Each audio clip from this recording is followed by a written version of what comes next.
గత కొన్ని దినాలుగా నేను లేఖనాలు ధ్యానం చేస్తున్నప్పుడు అందరికీ తెలుసు, కొత్త వాళ్ళకి చెప్తున్నా, నేను చేసేది ఏది చేసినా తెల్లారుజాము 2, 3కో, మిగతా టైంలో మనం ఏమి చెయ్యము. ఆ టైంలోనే కొన్ని విషయాలు ప్రభు నాకు తెలియజేసినప్పుడు వాటి విషయమే నాకున్న ఒక అలవాటు ఏంటంటే, నేను ఎక్కడ ఏమి చెప్పేది ఏమి ఉండదు, నేను వినకూడదు అనేది పద్ధతి కాదు, కానీ మనకు ఎంతసేపు ఏమైనా చదువుకోవడం, దాని గురించి నేను ఏ పనిలో ఉన్నా ధ్యానం చేసే అలవాటు ఉంది. దాంట్లో నుంచి వచ్చినాయే కొన్ని ఇక్కడ నిలబడి చెప్పడానికి ప్రభు నాకు అవకాశం ఇస్తున్నారు. గత 40 దినాలుగా మమ్మీ శిరీష నేను కూడా చెప్పడానికి దేవుడు కృపనిచ్చాడు. అయితే ప్రత్యేకంగా ఆఖరి 3 రోజుల గురించి, కుటుంబం గురించి చెప్పాలని తలంపు గారికి చెప్పడం జరిగింది. ఈ రోజున రేపు 2 విషయాలు చెప్పడానికి ఇష్టపడుతున్నాం. ఏంటంటే, ఇది ఈ రోజున అసలు ఏం చేయకూడదో అనేది, రేపు ఏం చెయ్యాలి అనేది, ఈ 2 విషయాలు బైబిల్లో నుంచి మీ ముందు ఉంచాలని నేను ఆశపడుతూ ఉన్నాను.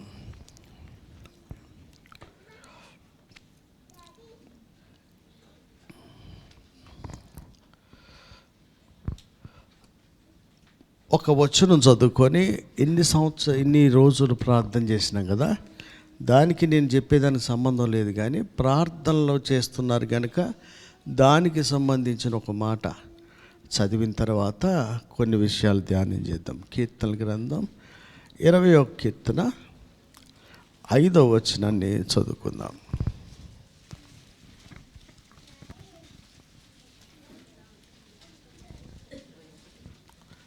5:25. యెహోవా, నీ రక్షణను బట్టి మేము జయోత్సాహం చేయుచున్నాము. మా దేవుని నామమును బట్టి మా ధ్వజము ఎత్తుచున్నాము. నీ ప్రార్థనలనియు యెహోవా సఫలపరచునుగాక. చాలు, ప్రార్థన చేద్దాం. పరిశుద్ధుడా, పరలోకమందున్న తండ్రి, నీ దాసులమైన మేమందరం ఏకీవించి నీ సన్నిధికి వస్తున్నాం. గత కాలం అంతా మమ్మల్ని కాచి సజీవులుగా ఉంచి ఈ సంవత్సరపు ఆఖరి గడియల్లో నీ దాసులమైన మమ్మల్ని అందరినీ సన్నిధిలో నిలబెట్టినందుకు స్తోత్రాలు. ఈ సమయం అందరినీ లేఖనాలు ధ్యానించడానికి సిద్ధపరచుండగా తండ్రి, మీ సన్నిధిని మాతో ఉంచి మా అందరితో మాట్లాడమని యేసు నామములో అడుగుచున్నాం తండ్రి. ఇంతవరకు మనం చేసిన ప్రార్థనలు ఉన్నాయి కదా, ఆ ప్రార్థనలు సాయంత్రం పూట చేసినాము, ఉదయం పూట ఏమో దేవుని స్తుతించి ఆరాధించున్నాం. దేవుడిచ్చిన రక్షణను బట్టి, యెహోవా నీ రక్షణ బట్టి మేము జయోత్సాహము చేయించున్నాము. 1 రోజు కాదు, 2 రోజులు కాదు, 40 దినాలు. మీరు నమ్ముతారా? అట్లా ఒళ్ళల్లో పడుకునే చిన్నపిల్లలను కూడా వేసుకొని వచ్చేసారు. మళ్ళీ చలికాలం, ఎవడన్నా సోమరోడు పెద్దోడు ఉంటే పిల్లల్ని వేసుకొచ్చిన తల్లులను చూసి సిగ్గుపడాలి. చిన్న పిల్లల్ని చలికాలం 2-3 దుప్పట్లలో పెట్టి పట్టుకొస్తారు. ఎక్కడ పోతుర్రా అంటే ఏమైనా లాటరీ వస్తుందా? దేవుని సన్నిధి మీద అంత ఆసక్తితో వచ్చారు. ఎందుకంటే వారి మనసులో ఒకటి ఉంది, నీ రక్షణను బట్టి జయోత్సాహం చేయడానికి మందిరానికి వచ్చేస్తున్నారు వాళ్ళు. నామమును బట్టి దేవుడు మనకిచ్చిన ధ్వజాన్ని ఎత్తాం 40 days. రాత్రంతా సాయంకాలం మన వ్యక్తిగత ప్రార్థనలు కాకుండా మన సంఘంగా గంట సేపు మినిమం చూడండి, 7కి స్టార్ట్ చేస్తాము, ఒక ½ an hour 40 minutes అంటే మళ్ళీ ఒక 40 నిమిషాల నుంచి గంట వరకు అందరూ ప్రార్థన చేస్తారు. ఇది రేకిపించి ఏది అడుగుతుందంటే 1 నిమిషం 2 నిమిషాల్లో కూడా అడిగి ఇస్తారు, కానీ 40 నిమిషాలు. మళ్ళా జబ్బులు ఉన్నోళ్ళు, ముసలోళ్ళు, ఒళ్ళు నొప్పులు ఉన్నోడు, కాలు నొప్పులు ఉన్నాడు, కూర్చోలేని వాళ్ళు అందరూ కూడా మోకరించే వాళ్ళు మోకరిస్తారు, నిలబడే వాళ్ళు నిలబడతారు, ప్రార్థన చేసేవాళ్ళు ప్రార్థన చేస్తారు. 1 రోజు 2 రోజుల్లో నేను తిట్టినారు, ఇంకా ఇప్పుడైనా మోకరించంటారు నాయన అంటే, మోకరించలే, నేను కూడా మోకరించలేను మొత్తం గంట సేపు. కానీ అందరూ కూడా నేను గమనిస్తాను, అప్పటి నుంచి కాసేపు మోకరిస్తారు, కాసేపు నిలబడతారు, కాసేపు కూర్చుంటారు. అంటే ఆ ప్రయత్నము నేను తిట్టిన కానీ ఎవరు మానలేదంటే అది రియలైజ్ అవ్వటం అనమాట. అది అవసరమని తెలుసుకున్నప్పుడు శరీరం సహకరించకపోతే కాసేపు కూర్చొని మళ్ళా మోకరిస్తున్నారు. అట్లా ఒకరోజా 2 రోజుల ఆదివారం 1 గంట రావడానికి లాస్ట్లో వచ్చి ఊపుకుంటూ వచ్చేటోళ్ళు బోల్డ్ అని చర్చలో చూస్తున్నాం. కానీ వేకుజామునే 5 గంటలకి సంటి పిల్లల్ని వేసుకొని 40 రోజులు వచ్చారు. రాత్రి అంతా ఉద్యోగాలు చేసి ఇంటికాడ ఉన్నోడికి ఖాళీగా అనిపిస్తుంది. నేను ఎటు పోవట్లేదు కాబట్టి. మరి నా 50 కిలోమీటర్లు 70 కిలోమీటర్లు ప్రయాణాలు చేసి ఉద్యోగాలు చేసి కూడా రప్ప టైంకి మళ్ళీ ఏమైనా లేట్ వస్తారా? అసలు లేట్ అనేది మన చరిత్రలో లేదు. అదో గొప్ప ఆశీర్వాదం. ఎవరికైనా మీకు నేను గతంలో కూడా చెప్పినా కదా, సండే పూట నేను సీసీ కెమెరాలు చూస్తుంటే ఏమో స్పీడ్ వస్తుంటారు. ఆ స్పీడ్ చూస్తుంటే ఆడ ఏముంది, ఇక్కడ బిర్యానీ ఉంది, ముక్కలు పోతున్నాయి, ఏం పోతున్నాయి, లాటరీ పోతుందా, అంత రప్ప వచ్చేస్తాకి ఏమీ లేదు అక్కడ. ప్రార్థనకే ఏం ఆశ ఉందబ్బా. ఇది దావీదు ఆశ. మందిరానికి ఎప్పుడు వెళ్ళుదునా అన్న ఎప్పుడో అప్పుడు పోదామని అనుకోవట్లే, ఎప్పుడు వెళ్ళుదునా అన్న ఆశ మ్యాక్సిమం అందరికి ఉంటుంది. స్పీడ్కి వస్తారు. ఇట్లా వచ్చేవాళ్ళు సండేకే అనుకోవడం కాకుండా 40 రోజులు వచ్చారు. నిశ్చయంగా దేవుడు మన ప్రార్థనలు ఆలకిస్తాడు. ఇప్పుడు చదివిన లేఖనంలో చూస్తే అక్కడ చివరి మాట ఏముందట, నీ ప్రార్థనలన్నీ యెహోవా, ఇది అమ్మాయి కూడా పంపించు, నీ ప్రార్థనలన్నీ కూడా యెహోవా ఖచ్చితంగా సఫలం. నేను దీనికి ముందు నుంచి చెప్తున్నా, ఇప్పటిదాకా 2025 వరకు వెనక ఎన్నెన్ని సంవత్సరాల నుంచో కష్టపడి పెండింగ్ ఉన్నాయి. వాటి విషయమే కాకుండా ఈరోజు చేసిన దాని దగ్గర దాకా కూడా అన్నిటికీ దేవుడు విడుదల,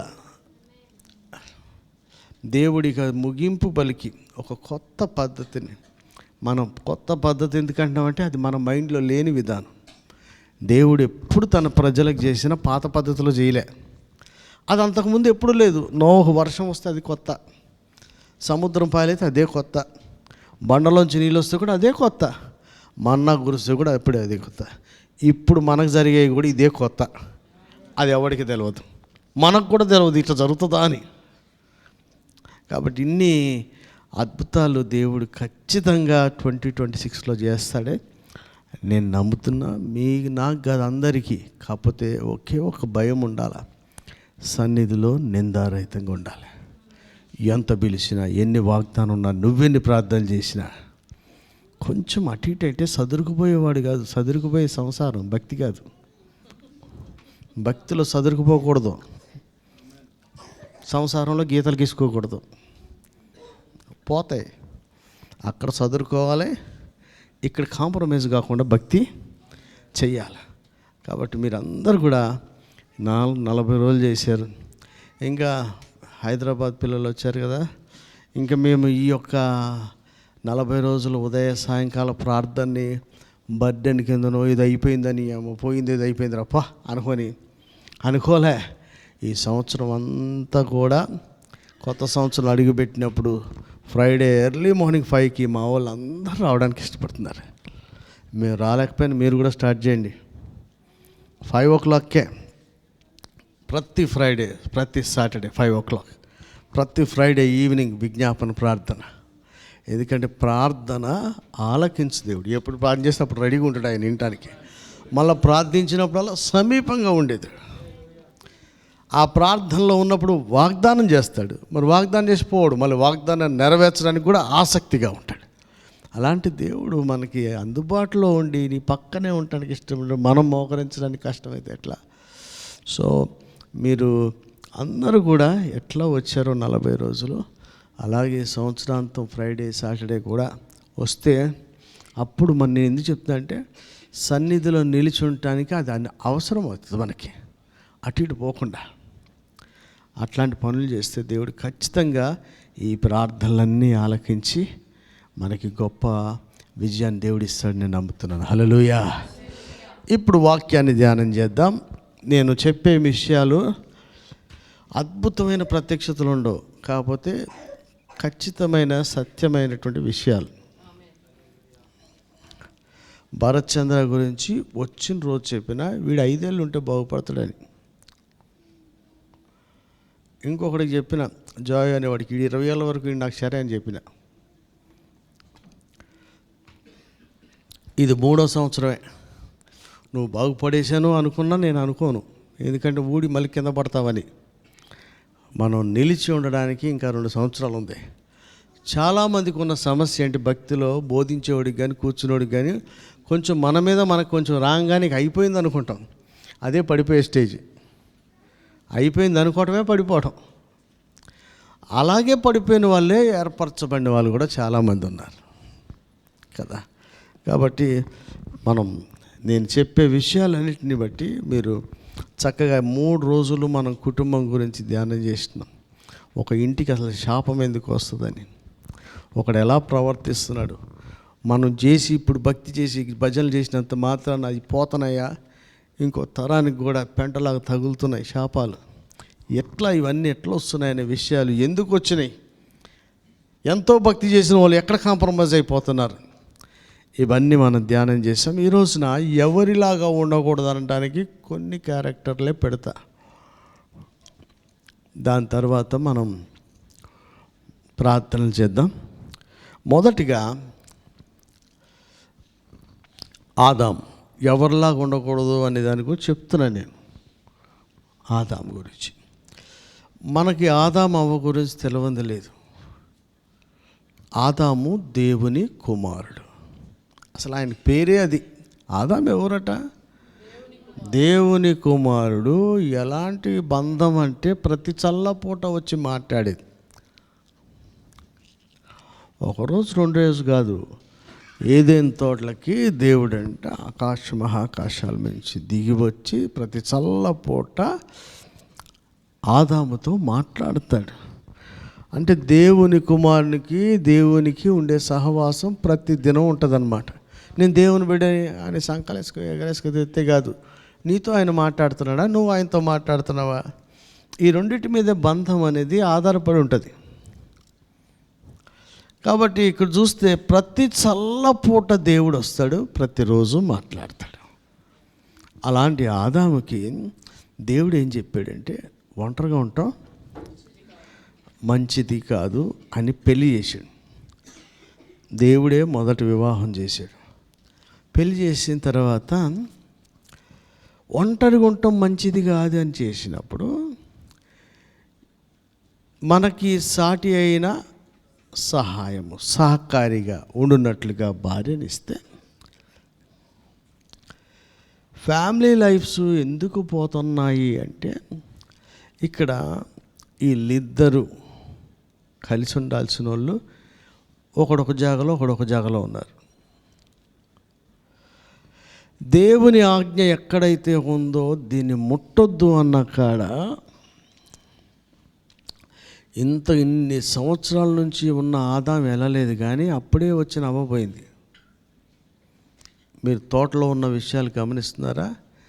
ఎన్నో సంవత్సరాల నుంచి అదే ఆదాము, అదే తోట, అదే మంచి చెట్లు తెలివించే ఫలం కూడా ఆడనే ఉంది. ఈయన ఎప్పుడు అటుపోయినా దాని వైపు చూడటం కానీ దాన్ని చేయటం కానీ ఏం చేయలే. కానీ అక్కడికి అవ్వ వెళ్ళినప్పుడు ఆ పండు తీసుకోవడం. ఇక్కడ మనం గమనించాల్సింది ఏంటంటే, ఎప్పుడైనా సరే ప్రశ్న ఎవరికి వస్తుంది అన్నది చాలా ఇంపార్టెంట్. ఇంట్లో ఎవడు ఏదో పని చేసినా ప్రశ్న ఎవరికి వస్తుంది? యజమానుడికే వస్తుంది. ఇప్పుడు యజమానులైనటువంటి వారు మీ ఇంట్లో అన్ని పరిణామాలకి, తోటలో జరిగిన ప్రతి పరిణామానికి ప్రశ్న మనకే వస్తుంది. మా పెద్దోడు, చిన్నోడు, మా ఆవిడి, మా అమ్మ, నాన్న సోది చెప్తే కుదరదు. ఎవరేం చేసినా ప్రశ్న మటుకు మనల్ని అడుగుతారు.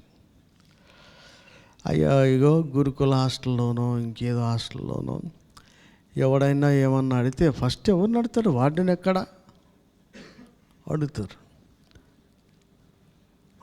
అట్లనే దేవుడు తోటలో తన ఆజ్ఞను అతిక్రమించింది ఆదాము కాకపోయినా ప్రశ్న మటుకు ఆదాముకి వచ్చింది.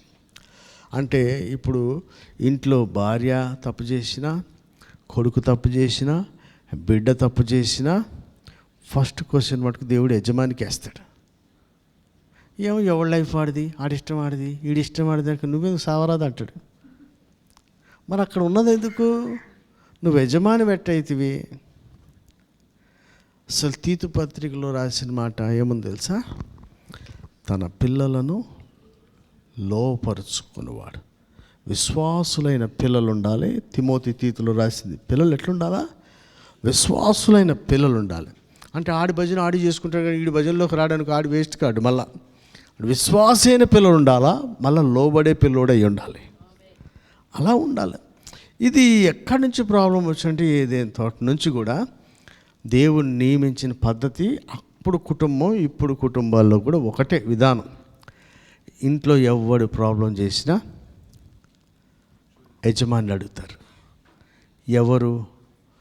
దేవునికి ఆ మాత్రం తెలీదా? తోటకాడికి పోయి చెట్టుకాడికి పోయింది ఎవరు సంభాషించారు, ఎవరు కోసారు, ఎవరు తిన్నారు, ఇవన్నీ తెలీదా? అంటే యజమానులారా, మనకి ఎంత రెస్పాన్సిబిలిటీ ఉండాలంటే ఉన్నోళ్ళందరూ ఏమి చేస్తున్నారన్న స్పృహ మనకు తెలుసు, మనకు కలిగి ఉండాలి. మా పిల్లోడు ఏం చేస్తాడు ఏమో, అమ్మాయి ఏం చేస్తుంది ఏమో, మీ ఆవిడ ఎక్కడ ఉంది ఏమో, నువ్వెక్కడున్నావు ఏమో, ఇట్లాంటి సమాధానాలు చెప్పొద్దు. అందరిని గురించిన ప్రశ్న దేవుడు మనల్ని అడుగుతాడు. ఈ రోజున ఇదే ఆఖరి రోజున ఇప్పుడు యజమానులారా, మీ కొడుకు గురించో బిడ్డ గురించో భార్య గురించో నేను అడిగాడు అనుకోండి, నాకేం తెలుసు అన్నావా, నిన్ను తోటలోంచి బయటికి గంటేస్తాను. నాకేం తెలుసు అని చెప్పడం ఈజీ, నిజానికి నీకు తెలియదు. తెలుసుకోలేకపోవడం కూడా తప్పే. ఎవడెక్కడున్నాడో, ఏడు మీ అబ్బాయి, నాకేం తెలుసు. ఏది మీ అమ్మాయి, తెలియదు. నీ భార్య ఎక్కడా, నాకేం తెలుసు సార్. వాళ్ళు పెద్దోళ్ళు వచ్చినాయి, రెక్కలు వచ్చినాయట. రెక్కలు ఎక్కడా? రెక్కల ముచ్చట కాదు, గుర్రాలు ఎక్కే ముచ్చట కాదు, ఉద్యోగాలు సంపాదించేది కాదు. తండ్రికి పిల్లలు, భర్తకి భార్య లోబడి ఉండాలనేది దేవుడు నియమించిన కట్టడది. అట్లా చేయాల్సిందే. చేయలేదు అనుకోండి, ఎవరిని ప్రాబ్లం వచ్చినా దేవుడు యజమానినే ప్రశ్న ఖచ్చితంగా వేస్తాడు. తలతిక్క సమాధానం చేస్తే అస్సలు వినడు. ఇక్కడ నెంబర్ 1 ఏంటంటే ఎవరు తప్పు చేసినా ఆయనే ప్రశ్నిస్తారు. రెండో ప్రశ్నకు జవాబు ఈయన చెప్పాడు సార్. అందరూ మా నోరిప్పు చెప్పు అనగా చెప్పిందల్లా జవాబు అవ్వదు. చెప్పిందల్లా జవాబు అయిపోద్దా? పిలిచారు, అడిగారు, చెప్పాను. ఏంటి చెప్పావు? ఆడు అడిగింది ఏంది, నువ్వు చెప్పింది ఏంది? చాలామంది మాటకి మాట చెప్తే జవాబు అనుకుంటారు. నోరు మూసుకోవడం కఠినత్వం అనుకోండి. నోరు మూసుకోవడం కఠినత్వం ఎంతనో తలతిక్క సమాధానం చెప్పడం కూడా. ఈయన ఎవరు అంటే నువ్వు నాతో ఉండడానికి ఇచ్చినటువంటి భార్య. ఈ రోజున మనకి తెలుసుకోవాల్సింది నెంబర్ 1, ఎవరి తప్పు జరిగినా యజమానికే క్వశ్చన్ వస్తుంది. నేను సార్ ఆడి చేసిన ఎవడు చేసినది, మా వాడు అక్కడ ఉద్ధరించిన ఏదో పని చేసిన నన్నే అంటారు. ఏం పెంచినా ఏదో అంటారు, తిడతారు నన్ను. మన శక్తి లోపం లేకుండా చేసిన తర్వాత ముచ్చట, ముందైతే ఇంత లాభం పడుతుంది. ఫస్ట్ ఖచ్చితంగా పడుతుంది. కనుక యజమానులారా, మన పిల్లలు ఎక్కడున్నారు ఏందన్నది, ఏం చేస్తున్నారు. నేను నా పిల్లలు నా మాట వింటుండ్రో వింటలేదు కానీ నేనైతే చెప్తూనే ఉంటాను. ఒక్కోసారి వింటారు, ఒకసారి వినరు. మొత్తం బుద్ధిమంతులని చెప్పట్లే నా పిల్లలు. నేను షూలో పెట్టుకోవద్దంట ఫస్ట్. అంత షూలో పెట్టుకునే అంత ఏముంది అసలు? స్క్రీన్ నల్లగా చేసుకునే అంత సీక్రెట్లు ఏం దున్నపోతున్నారా మీరు? దయ్యాలా? నల్లగేంది అసలు, నల్లగేంది? ఎవడికి కనపడతారు, పక్కన తగ్గించి వీడికి కనపడదు, వీడికే కనపడాలంట. ఎక్కడ రక్షణ సైన్యంలో పనిచేస్తున్నారా మీరు? శత్రువుల మధ్యలో ఉన్నారా? సీక్రెట్లు పంపారు, రా ఏజెంట్లా? ఏందది? ఏం సార్ అది? నేను పిల్లలకి చెప్తాను, నువ్వు ఎందుకు అంత అవసరమా? ఎందుకని బైబిల్ ఏముందని నువ్వేం వింటున్నావు జాగ్రత్త అన్నది. అసలు వినే దాని మీద తక్కువ అంచనది, వినే దాంట్లోనే ఎక్కువ ప్రాబ్లమ్స్ ఉన్నాయి. వినటం వల్ల విశ్వాసం ఎట్టదో, ఇది నిజమా అన్న దాంట్లోనే చెడిపోయేది కూడా ఉంది. కాబట్టి మన యజమానిగా నేను ఉన్నప్పుడు బిడ్డ గురించి అయినా భార్య గురించి అయినా నేను పలుమార్లు అడుగుతారు, మంచిగా చెడే కదా, ఏం చెప్తున్నావు అమ్మాయి, నేను అడుగుతా. అడగలేదనుకో అది మంచిగా చెడ తర్వాత ముచ్చట, ముందు మనం అడుగుతామన్నది ఉండాలి ఇంట్లో ఉన్నాడు కల్లా. కొంతమందికి ఏమనిపిస్తుంది, అన్నిట్లో వెళ్ళి పెడుతుండేందా, మరి నేను ఉన్నదే పెడతానికి. ప్రియాంక ఎంత బాగా చెప్పింది, అంకుల్ కళ్ళు మూసుకుంటే పోయి వదాం, నేను మూసుకోరండి సగం. ఎంత మంచి సాక్షి, కరెక్టే చెప్పినాం. ఎక్కడుంది అమ్మాయి, వెరీ గుడ్. కళ్ళు మూసుకుంటానేమో 40 రోజులుగా చూసిందట. నేను మూసుకోను, ఎందుకంటే నా పనే అది. కాబట్టి యజమానులారా, మళ్ళా చెప్తున్నాను, భార్య గురించిన పిల్లల గురించిన రెస్పాన్సిబిలిటీ దేవుడు మనకు పెట్టాడు కనుక ఎవడు ఏం చేసినా ప్రశ్న మనకు వస్తుంది. నాకు తెలియదు అన్న సమాధానం ఆదాము చెప్తే దేవుడు దాన్ని మెచ్చలే. రెండవదిగా అవ్వ, ఏం చేయకూడదు, మనం చేయకూడని విషయాలు చెప్తున్నాం. ఏంది, నాకు తెలియదని, మన ఇంటి గురించి మనకు తెలియదని అనకూడదు అని తెలుసుకోవాలి. ఏమో అనకూడదు. రెండోది అవ్వ, సాధారణంగా ఇప్పటి నుంచి ఆడవాళ్ళకి ఏం కావాలంటే స్వేచ్ఛ. అప్పటి నుంచి ఇప్పటికి ఏం కావాలి, స్వేచ్ఛ. ఇదేమో మీకు కొత్తగా వచ్చింది అనుకున్నా, అప్పటి నుంచి అవ్వగారి కానించే వచ్చింది. అమ్మ ఈడు ముసలమన్నాడు, 12 మోదామని బయలుదేరింది. స్వేచ్ఛ ఎక్కడి నుంచి వచ్చింది, నన్ను మరీ పంజరంలో పెట్టావయ్యా, నన్ను బంధించావయ్యా, నన్ను పని మంచిని చేసావు, ఎన్నెన్ని అనుకుంటారు. ఆమెకి ఏమనిపించిందో ఈయన ఏం పని చెప్పారు. రోజు అక్కడ యేసుప్రభు చెప్పిండు కదా, తోటలో పని చేయమని. రామలే అవ్వాలా పని చేద్దాను, పారబట్టరా, నేను గడపర తీసుకొస్తాను. ఈయన చంపుతుంటాను ఆయన. మరి ఆయనకి చెప్పిందే దాన్ని పని చేయమని. దాన్ని కాపుగా ఆడ తీగ తగిందో చూడు, ఎవడొస్తుందో చూడు, తొండొస్తుందా ఉడతొస్తుందా చూసుకో అన్నాడు అనుకో, నీ పని నాకు పెడతామండి, నేను పుట్టినాక నేను వచ్చాక పెట్టిండు, దేవుడి పని నీకు ముందు పెట్టిండు అంటారు. అది ముందు పెట్టింది, నాకు రుతున్నామేంది. లాజిక్లు, ఆడవాళ్ళ లాజిక్లు ఇట్లే ఉంటాయి. ఎస్ కదా. ఇప్పుడు ఎస్కి ఎక్కడో చెప్తాను నేను. నువ్వు ఇట్లా కష్టపడుతున్నావు అని ఒక తాడు పెడుతుంది, ఇంకో తాడు దిగుతుందని ఏమని ఇచ్చింది. ఈమె తాళ్ళు మనకేస్తుంది ముడి. అసలు ఇచ్చింది ఎందుకు, ఈ పని సరిగా సంపూర్ణంగా జరగాలనే కదా, సహకారిగా ఒకడు ఉండాలని తెచ్చిస్తే, నీకు చెప్పిండా దేవుడు, నాకు చెప్పిండా, నీ పనా నా పనా, ఏమ్మా ఏళ్ళు ఊపుడు తిరుగుడు ఏంది, ఎవరిది లెక్క. అప్పటి నుంచి కూడా స్వేచ్ఛ. సార్ నిద్ర వచ్చిందంటే బాగా మంది అయిన లేదు, పని బాగా చేస్తుంటే పని చేసినోడికి ఆటోమేటిక్గా ముసలోడు పడినట్టు ఇలా సరదాగా ఒక రౌండ్ వేసేద్దామని పోయింది. నేను చెప్తున్నాను కదా, అప్పుడు ఇప్పుడు కూడా ప్రపంచం ఒకటే, మనుషులంతా స్వాభావికంగానే చెడిపోయి ఉన్నారు. అప్పుడు మంచోళ్ళు లేరు, నరుల హృదయం చెడ్డదని అప్పటి నుంచి ఇప్పుడు దాకా ఉంది. ఎవడు మంచోళ్ళు లేడండి. నువ్వు తిరగడం నేను అంటాం ఎందుకు, సరిగ్గా ఉండితే అయిపోయేదానికి. అటు పోగానే ఈ అవకాశం కొరకు దయ్యం ఎన్నాళ్ళ నుంచి ఎదురు చూస్తా. వాడికి ఉన్న తోపికి మనకు ఉందా అసలు. ఎవడు యేసుప్రభు కాడు కూడా అంతసేపు వెయిట్ చేయలే, నా ప్రార్థనకు జవాబు రావాలనో, నాకు వాగ్దానం నెరవేరు, ఇంత వెయిట్ చేయడు. ఆడు మటుకు బుసుగాడు మటుకు మన ఎన్ని సంవత్సరాల నుంచి వెయిటింగ్. మళ్ళీ ఎక్కడ వెయిటింగ్, తినే చెట్టు కాడు ఉంటే ఆడేందుకు వెయిటింగ్. అబ్బా, నీకు ప్రార్థన చర్చి కాడ వెయిటింగ్ కాదు, నీ వీక్ కాడ ఆడి వెయిటింగ్. ఎవడెవడు ఎక్కడ వీకో అక్కడే వెయిటింగ్. మనకి ఎక్కడెక్కడ ఉంటాం, మామూలు చెట్టు పండుగ కోసుకు తింటే తప్పు కాదు, కానీ మనం అంటానికి లేదు. వెయిటింగ్ వెయిటింగ్, ఎక్కడ వద్దంటే అక్కడ ఎప్పుడు దొరుకుతా ఉంది వెయిటింగ్. వద్దన్న పని ఎప్పుడు చేస్తామో ఆలోచన పడద్దా, అక్కడి నుంచి వాడి పని యాక్టివ్ అయిపోతుంటాడట. ఫ్రీడమ్ ఏమైంది, ఏం ఫ్రీడమ్, ఎంత ఫ్రీడమ్ అంటే గుడ్డలు పోయి ఎంత ఫ్రీడమ్ అయిపోయింది ఆమెకి. మొత్తం పోయినాయి.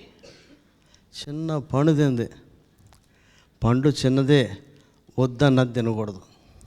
పండు కాదు అక్కడ ఆజ్ఞ అతిక్రమం. వద్దన్న పని చేయొద్దు. ఏం ఫ్రీడమ్ సార్, సరదా, ఏం సరదా సార్, ఒకసారి కాలేజీలో పనిచేస్తున్నప్పుడు శిరీష అంత టూర్ వెళ్తాను, నేను అసలు వెళ్ళనివ్వలే. ఊరికేమో ఎంత గొడవ, ఎంత ఏడుపు, ఏంది కథ. వాళ్ళ స్టాఫ్ అంతా ఎవడు స్టాఫ్ ఎవడు పిల్లలు ఎవడు ఆడు లేచిపోతుండే, ఏ గుడి వెనకాల ఎవడు పోతుండే, ఏ చెరువులు ఎవడు దూకుతాడు, నీకేం తెలిసే. టూర్ వెళ్ళినంత మళ్ళీ పట్టుకుంటారు ఫస్ట్. వాళ్ళందరికి మనం కాపలా కాస్తామా? లేడీస్ అసలు ఎవరికైనా కాపలా కాస్తారా? వాళ్ళ సోది వాళ్ళకే ఉంటుంది, ఎవరికి కాపలా కాస్తారు? అవునా కదా?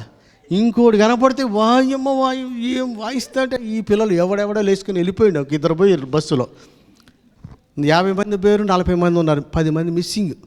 ఎవరిని పట్టుకుంటాడు? ఈయన ఫస్ట్ పట్టుకునేది. వద్దని చెప్తే ఎట్టుంటుంది వాళ్ళకి, అది చిత్రహింసలాగా ఎంతో బాధపడతారు.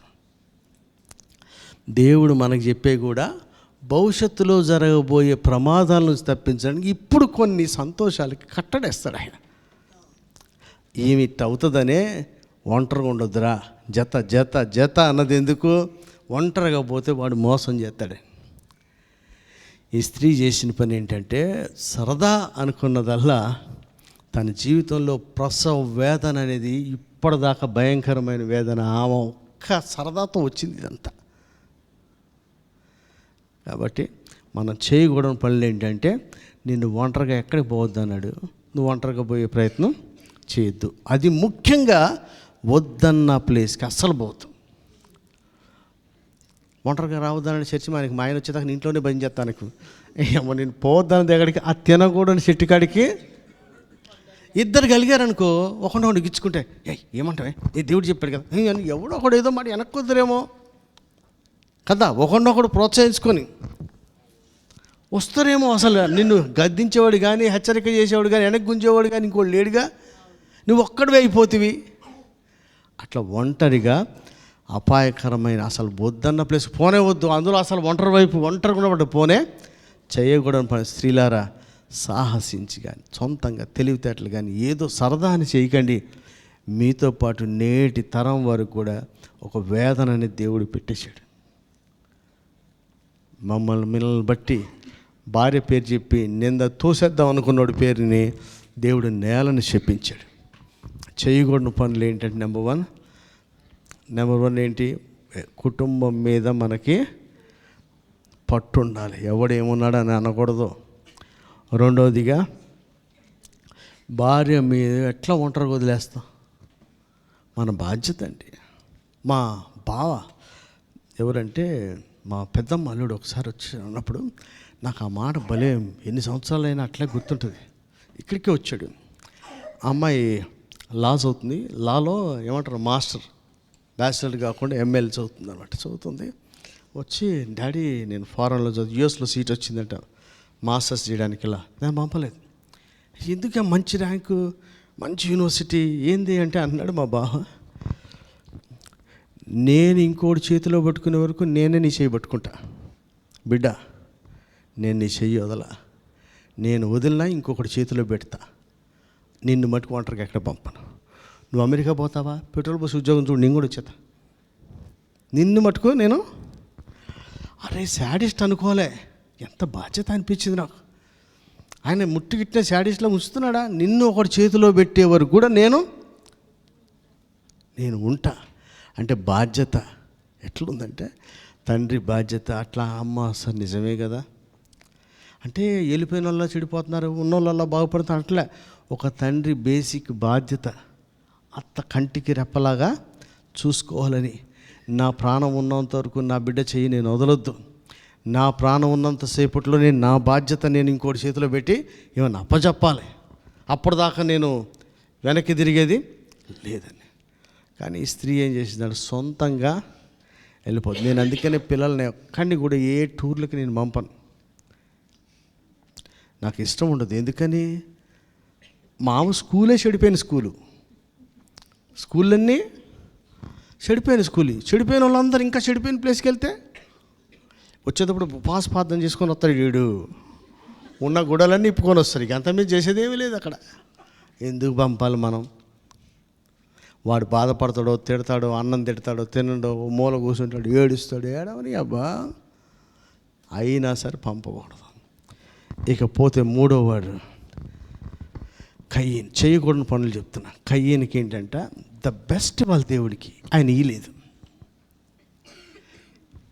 మళ్ళీ చెప్తున్నా, స్త్రీలారా సొంతంగా ఏదైనా చేద్దామని అనుకోకండి, మీ భర్త అనుమతి లేకుండా ఏది కూడా చేయకండి. ఈయనకు తెలుసుంటే చెప్తుడేమో, ఓ ఏమన్నా అటు ఇటు పోయినప్పుడు ఆడ పాంగాడు ఎప్పుడు అక్కడే ఉన్నాడే, వాడు బొమ్మాఖాన్ ఎవడేమో చెప్పునేమో.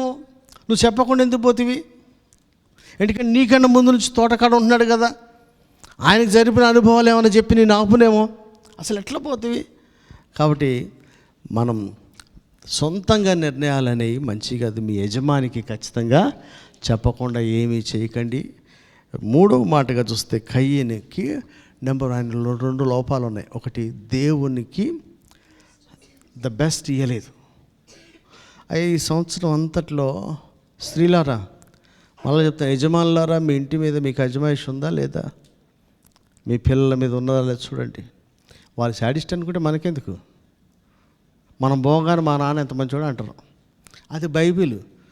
తుదక్కు గద్దించువాడు ఎప్పుడట? తుదక్కు పోయాకే లెక్క. ఇప్పుడు మనుషులు దయ పొందామా? ఎప్పటికీ క్రీస్తు దాసులం.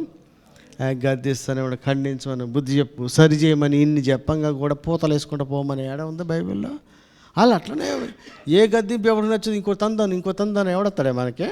ఎవడు రాడు, తిట్టుకుంటూనే ఉంటారు. స్కూళ్ళల్లో ఎక్కడైనా చూసి పిల్లలు చేయి చాపరని ఒకటేం కానీ ఇంకో చేయి ఆటోమేటిక్గా చెప్తారా? మాస్టారు టీచర్ గారు నా మేలు కోసం కొడతాను, వెనక్కి కూడా కొట్టాను రేటు తిరుగుతాడా? ఆడు తిరుగుతాడా? ఎవడన్నా ఇంకో దెబ్బ కొట్టించుకుంటాడా? ఎవరు కొట్టించుకోరు సార్. తిట్టేవాడికి కూడా గద్దింపులు ఉండేవాడికి కూడా ఇంకోటి చెయ్యి నా మేలుకు అని ఎవడంటాడు? ఎవడంటాడు? ప్రతి వాడికి అది దుఃఖమే, బాధ. కానీ కొట్టేవాడికే తెలుసు వీడు బాగుపడాలని ఆశ ఉంటుంది. తన్నించుకునేవాడికి ఉండదు బాగుపడాలని. దొరికితే ఈ మాస్టర్ పీక బిసుకుతామని చూద్దాం. దొరక్కే కదా. మా స్కూల్లో చూస్తే మా సార్ది టైర్లు పంచర్ చేసేవాళ్ళు.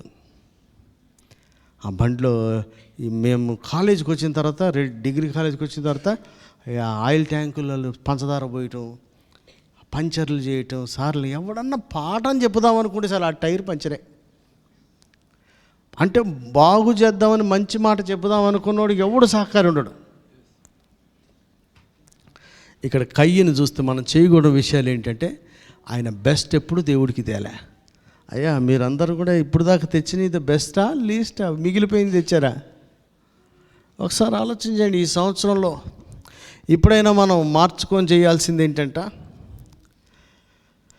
చెయ్యకూడని విషయాలు ఏంటంటే, ఏది పడితే అది దేవుని దగ్గరికి తేవద్దు. నీ ముందు ఒకడున్నాడు, బెస్ట్ వస్తున్నాడు, అని చూస్తానేమన్నావు అనుకుంటాం. అది కరెక్ట్గా ఇస్తున్నాడు, నువ్వు నొక్కేస్తున్నావు అనుకుంటావు. ఆ ప్రథమ ఫలం బెస్ట్ ఇస్తున్నాడు, నువ్వు నాసిరకం పుచ్చిపోయినది ఎత్తన్నావు అనుకుంటున్నావు.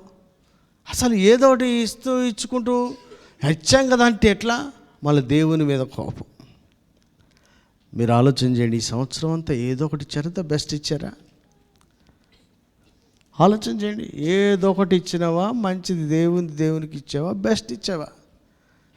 ఆలోచన చేస్తున్నారా?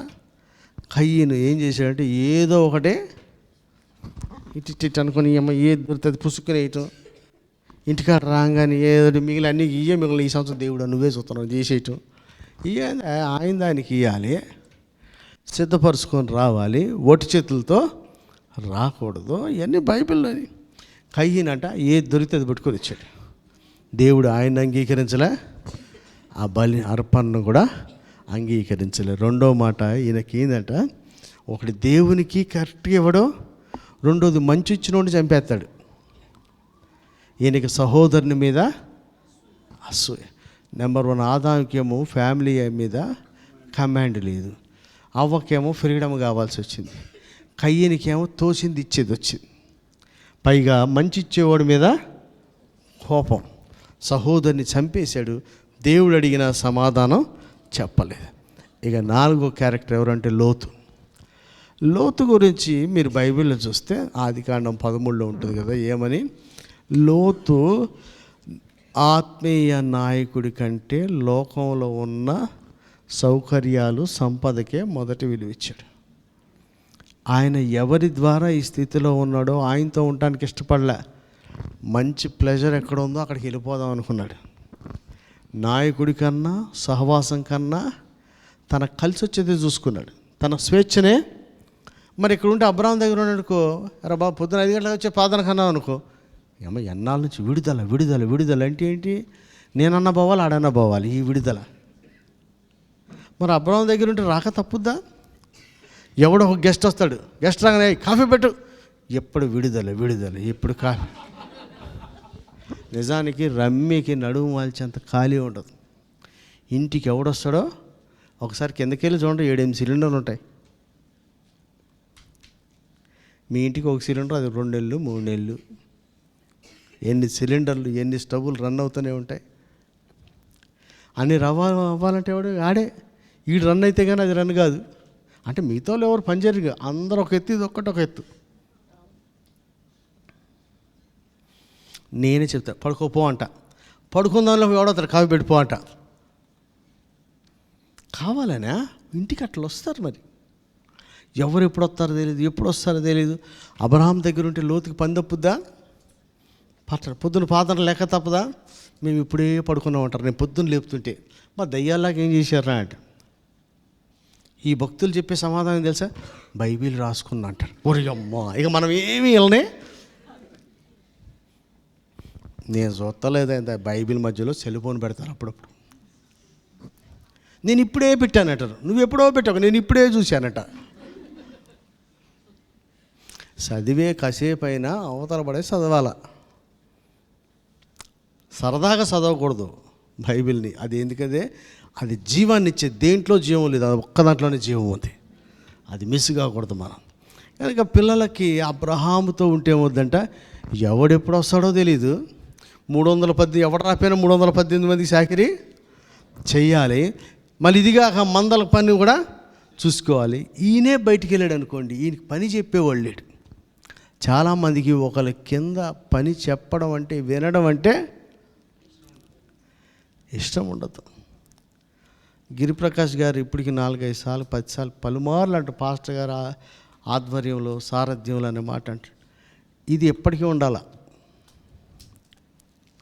ఇది ఎప్పటికీ ఉండాలా. అది నామోషిగా సార్, అది దేవుడు ఏర్పరిచిన క్రమం. అది సొంతంగా తెంచుకొని వెళ్ళినోడు ఏమైపోయాడు? ఆయన అంట గవిని యొద్ద పెద్దల దగ్గర ఉన్నాడంట, భార్య బిడ్డలను పోగొట్టుకున్నాడంట. ఏమొచ్చింది నీకు? గవిని దగ్గర పెద్దలతో సంభాషణ, 10 మందికి చెప్పే మాటలు చెప్పేంత మనగాడే, కానీ ఇంటికి పనికిరానాడు. దేనికి అట్లా అయిపోతున్నారు?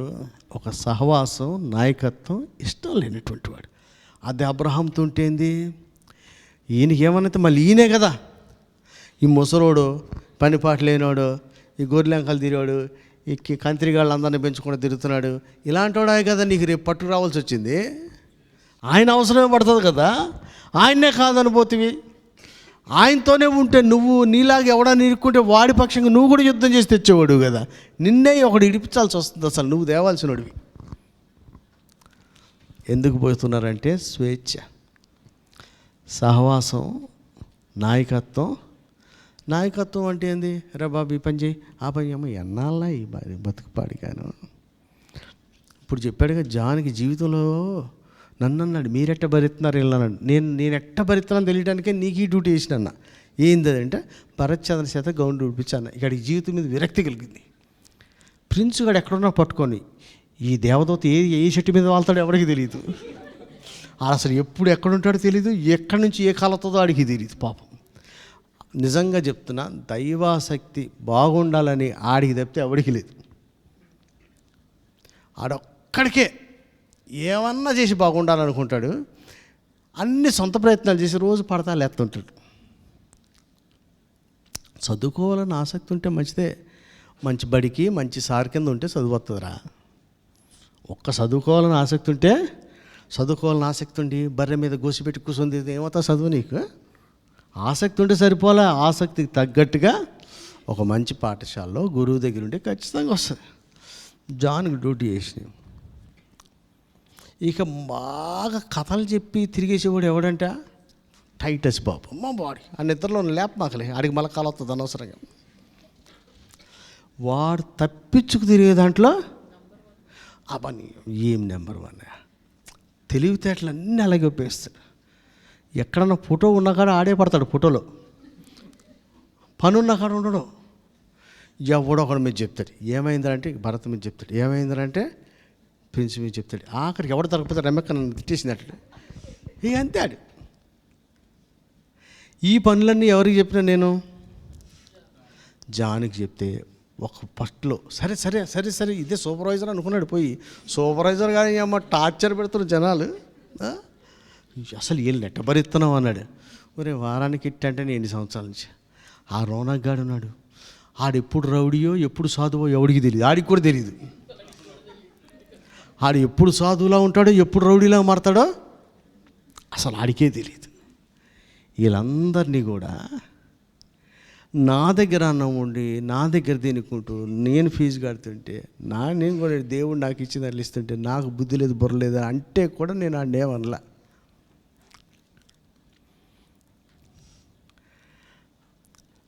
ఇక్కడి నుంచి లెక్చర్ ఇవ్వడం ఈజీ. ఆడు అన్నాడు కదా, నేర్చుకునేది ఏంటంటే బోధ కంటే ఎక్కువ జీవితాన్ని చూసి నేర్చుకుంటూ అంటారు. మన పైసలు పెట్టి మనల్ని అంటే కూడా మనం ఓర్చుకోవాలా. నా దగ్గరే ఉంటూ నా కాడే ఉండి నా జోబులో డబ్బులు తినేసిన వాళ్ళంతా నా దగ్గర తింటాం రోజు. నిన్న కూడా పోయినా మొన్న కూడా పోయిన పైసలు నేను జోబులో పెట్టుకున్నా. కొన్ని పోయిన డబ్బులు రవి వచ్చాడు తీసేద్దాం అనేప్పటికీ అందరూ కొన్ని మిస్ అయిపోయినాయి. ఎవడు తీశాడు? నాతో పాటు ఉండేవాడే కదా, ఇంట్లో తినేవాళ్ళే కదా.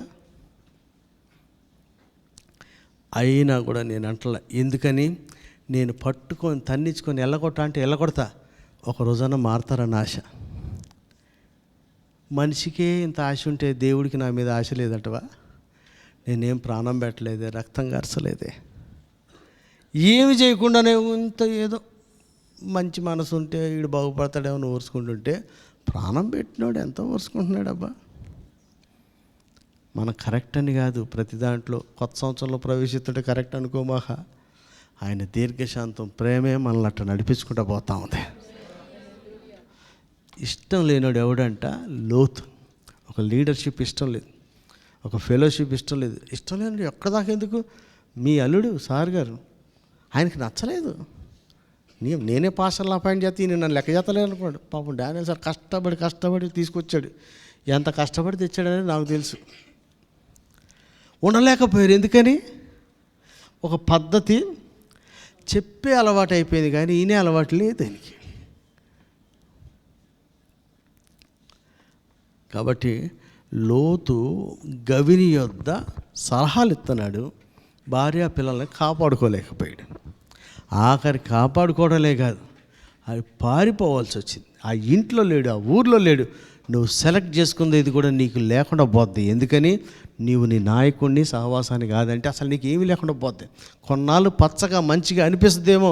చూడా ఆడి కిందకి నిలబడి మాట్లాడాల్సి వచ్చింది. ఇప్పుడు కూడా కుర్చీ మీద కాలు వేసుకొని మాట్లాడుకుంటున్నా. రే ఏంద్రా సంగతి అని పిలుపుతున్నాడు. అప్పుడేమో అయ్యా అనేవాడిని. దేవుడు ఎంత ఆశీర్వదించాడు రా. నెక్స్ట్ నీ పిల్లలు పోతారు, ఊరు పోతారు, నీవు పోతావు. ఎవరిని కాదనుకొని వచ్చావు నువ్వు. అసలు ఇక్కడ దాకా నీ ప్రయాణం ఆయన లేకుండా వచ్చిందా? ఈరోజు ఎట్లా మర్చిపోతారు సార్? సహవాసాన్ని అసలు మర్చిపోద్దు. నీ పైన ఉన్న అసలు అది భారం అనుకోకూడదు, భాగ్యం అనుకోవాలి పెద్దోళ్ళు. నేను మా అమ్మమ్మను కూడా కోరుకున్నా, నా పెళ్ళికి మా అమ్మమ్మ ఉండాలని. ఇప్పుడు నా పిల్లల పెళ్ళిలో కూడా మా మమ్మీ ఉండాలని కోరుకుంటా. ముసలోళ్ళే, వాళ్ళకి మించినోడు ఎవడూ లేడు. వాళ్ళ పక్క నుండి చిన్న ప్రార్థన చేసిన. నిజంగా మనం మనం రోజు చేయం, ముసలోళ్ళే చేస్తారు సరిగ్గా ప్రార్థన. వాళ్ళే చేస్తారండి, వాళ్ళే మనకు లెక్కలేదు. ఆ ముసలిదాన్ని అవతల పడేద్దామని, ముసలోని తీసేద్దామని చూస్తారు. ఏంది వాళ్ళు నీకు తెలియట్లేదు. సీక్రెట్గా వాళ్ళు ఉండబట్టి మనం ఉంటున్నాం. ఎందుకంటే మన పక్షంగా దేవుని పాదాలు పట్టుకునే వాళ్ళు ముసలోళ్ళే. నిజంగా యథార్థంగా. ఇంతకీ మనం మాట వెనకపోయినా మళ్ళీ ఎట్టా రోజు అన్ని అందిస్తే కాదు, మన చిత్రహింసలు పెట్టినా లెక్క చేయకపోయినా స్వచ్ఛమైన ప్రేమతో పిల్లలకి మనవాళ్ళకు ఇంకా ముసలోడు ఎవడో దొరికినా, ఊర్లో ఎవడో గొల్లోడు ఉన్నా, బర్రెలు కాసి ఉండి ఆడి కోసం కూడా చేస్తారండి ముసలోళ్ళు. అందుకని పెద్దలు ఇంట్లో ఉండాలా. ఈ పెద్ద మనిషిని కాదని పోయాడు సార్. మీలో ఎవరన్నా అట్లున్నారా? చెయ్యకూడని పనుల గురించి చెప్తున్నా నేను. మనం ఎంత మంచిగున్నా, నీ కాపర్లు నీ మందలు ఎంత విస్తరిస్తున్నా పెద్దోని కాదనేది చేయకూడదు. సహవాసాన్ని దూరంగా వెళ్ళిపోకూడదు. ఫస్ట్లో ఎట్లుంది, పచ్చకున్నాడా లేదా, గవిని ఎదుటిన్నాడు లేదా, పెద్దోళ్ళ దగ్గర కూర్చొని మాట్లాడుతున్నాడు లేదా, వాళ్ళ ఆవిడ కొంచెం మా ఆయన చూడు, ఎప్పుడు చూసిన అబ్రాహం అనగానే అని వెళ్ళిపోయేవాడు. ఇప్పుడు ఈయనే పెద్దోడు అయిపోయాడు, ఈయనే తీర్పులు ఇస్తున్నాడు జవాన్. ఏమోపోయింది, పిల్లలు పోయారు. కొంతకాలం పచ్చగా ఉండొచ్చండి, కానీ శాశ్వతమైన పరిష్కారం మొత్తానికి వంశం లేకుండా పోయింది. దరిద్రం అంతా వాళ్ళతోనే వచ్చేసింది. కనుక మీరు ఎలా ఉన్నారు? జాగ్రత్త. సహవాసం కానీ నాయకుడిని కానీ కాదని పోతే మన జీవితానికి అర్థం ఉండదు. ఎట్లా పోద్ది అనేది మనకు కూడా అర్థం కాదు. నెక్స్ట్ 5వది బైబిల్లో నుంచి ఆకాను. మీ అందరికి తెలుసు కదా, యెహోషువ పట్టణాన్ని ఎరుకోని జయించినప్పుడు అక్కడ ఏం రాశాడమ్మా, మీరు చదవండి. అక్కడ ఏం రాసి, ముందే దేవుడు ఉత్తిగా ఎవరిని శపించడు. 7వ అధ్యాయం 17-18 చదువు. యూదా వంశమును దగ్గరకు రప్పించినప్పుడు జరహీల వంశము పట్టబడెను. జరహీల వంశమును పురుషుల వరుసను దగ్గరకు రప్పించినప్పుడు జబ్ది పట్టబడెను. అతడును అతని ఇంటి పురుషుల వరుసను దగ్గరకు రప్పింపబడినప్పుడు యూదా గోత్రంలోని జరహు ముని మనుమడును జబ్ది మనుమడును కర్మీ కుమారుడునైన ఆకాను పట్టబడెను. అప్పుడు యెహోషువ ఆకానుతో, నా కుమారుడా, ఇశ్రాయేలు దేవుడైన యెహోవాకు మహిమను చెల్లించి ఆయన ఎదుట ఒప్పుకొని నీవు చేసిన దానిని మరుగు చేయక నాకు తెలుపుమని. నేనేదో చెప్పినా కానీ నువ్వు అది కాదు. 6వ అధ్యాయం 18 చదువు,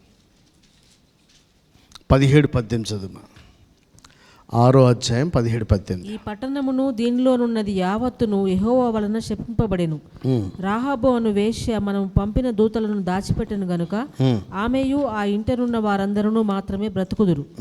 శపింపబడిన దానిలో కొంచెమైనను మీరు తీసుకొనిన ఎడల మీరు శాపగ్రస్తులై ఇశ్రాయేలుల పాలెమునకు శాపము తెప్పించి దానికి బాధ కలుగ చేయుదురు గనుక శపింపబడిన దానిని మీరు ముట్టకూడదు. చాలండి.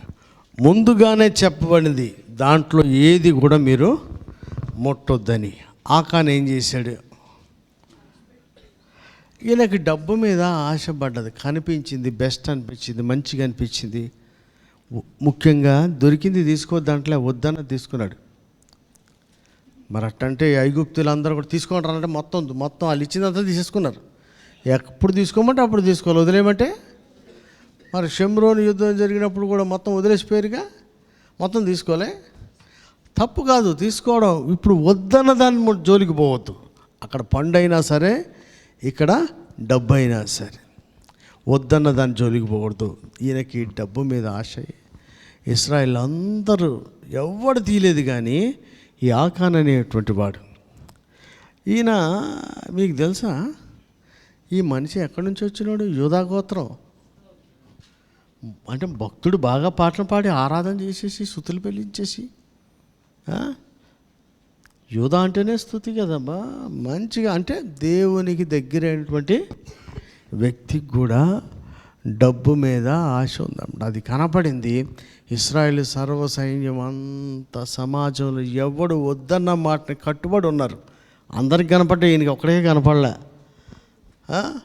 అందరికి కనపడ్డే కానీ ఒక్కడే దాన్ని ముట్టుకున్నాడు. అయ్యా, వీని వలన ఏమైందంట, ఇశ్రాయేల్ అందరూ ఓడిపోతున్నారు. ఒక్కడు ఇంట్లో, ఒక్కడు చర్చిలో, అందరికీ అపజయం. అయ్యా, మీ అందరికీ ఒక మాట, మీరు వద్దన్న దాన్ని ఏమైనా ముట్టుకొని మీ ఇంటికి, సంఘానికి ఓటమిని తీసుకొస్తున్నారా? చేయకూడని పనులు. నువ్వు యూదా గోత్రం అయి ఉండొచ్చు, నువ్వు దగ్గర ఓడివే ఉండొచ్చు, భక్తి బాగా చేస్తుండొచ్చు.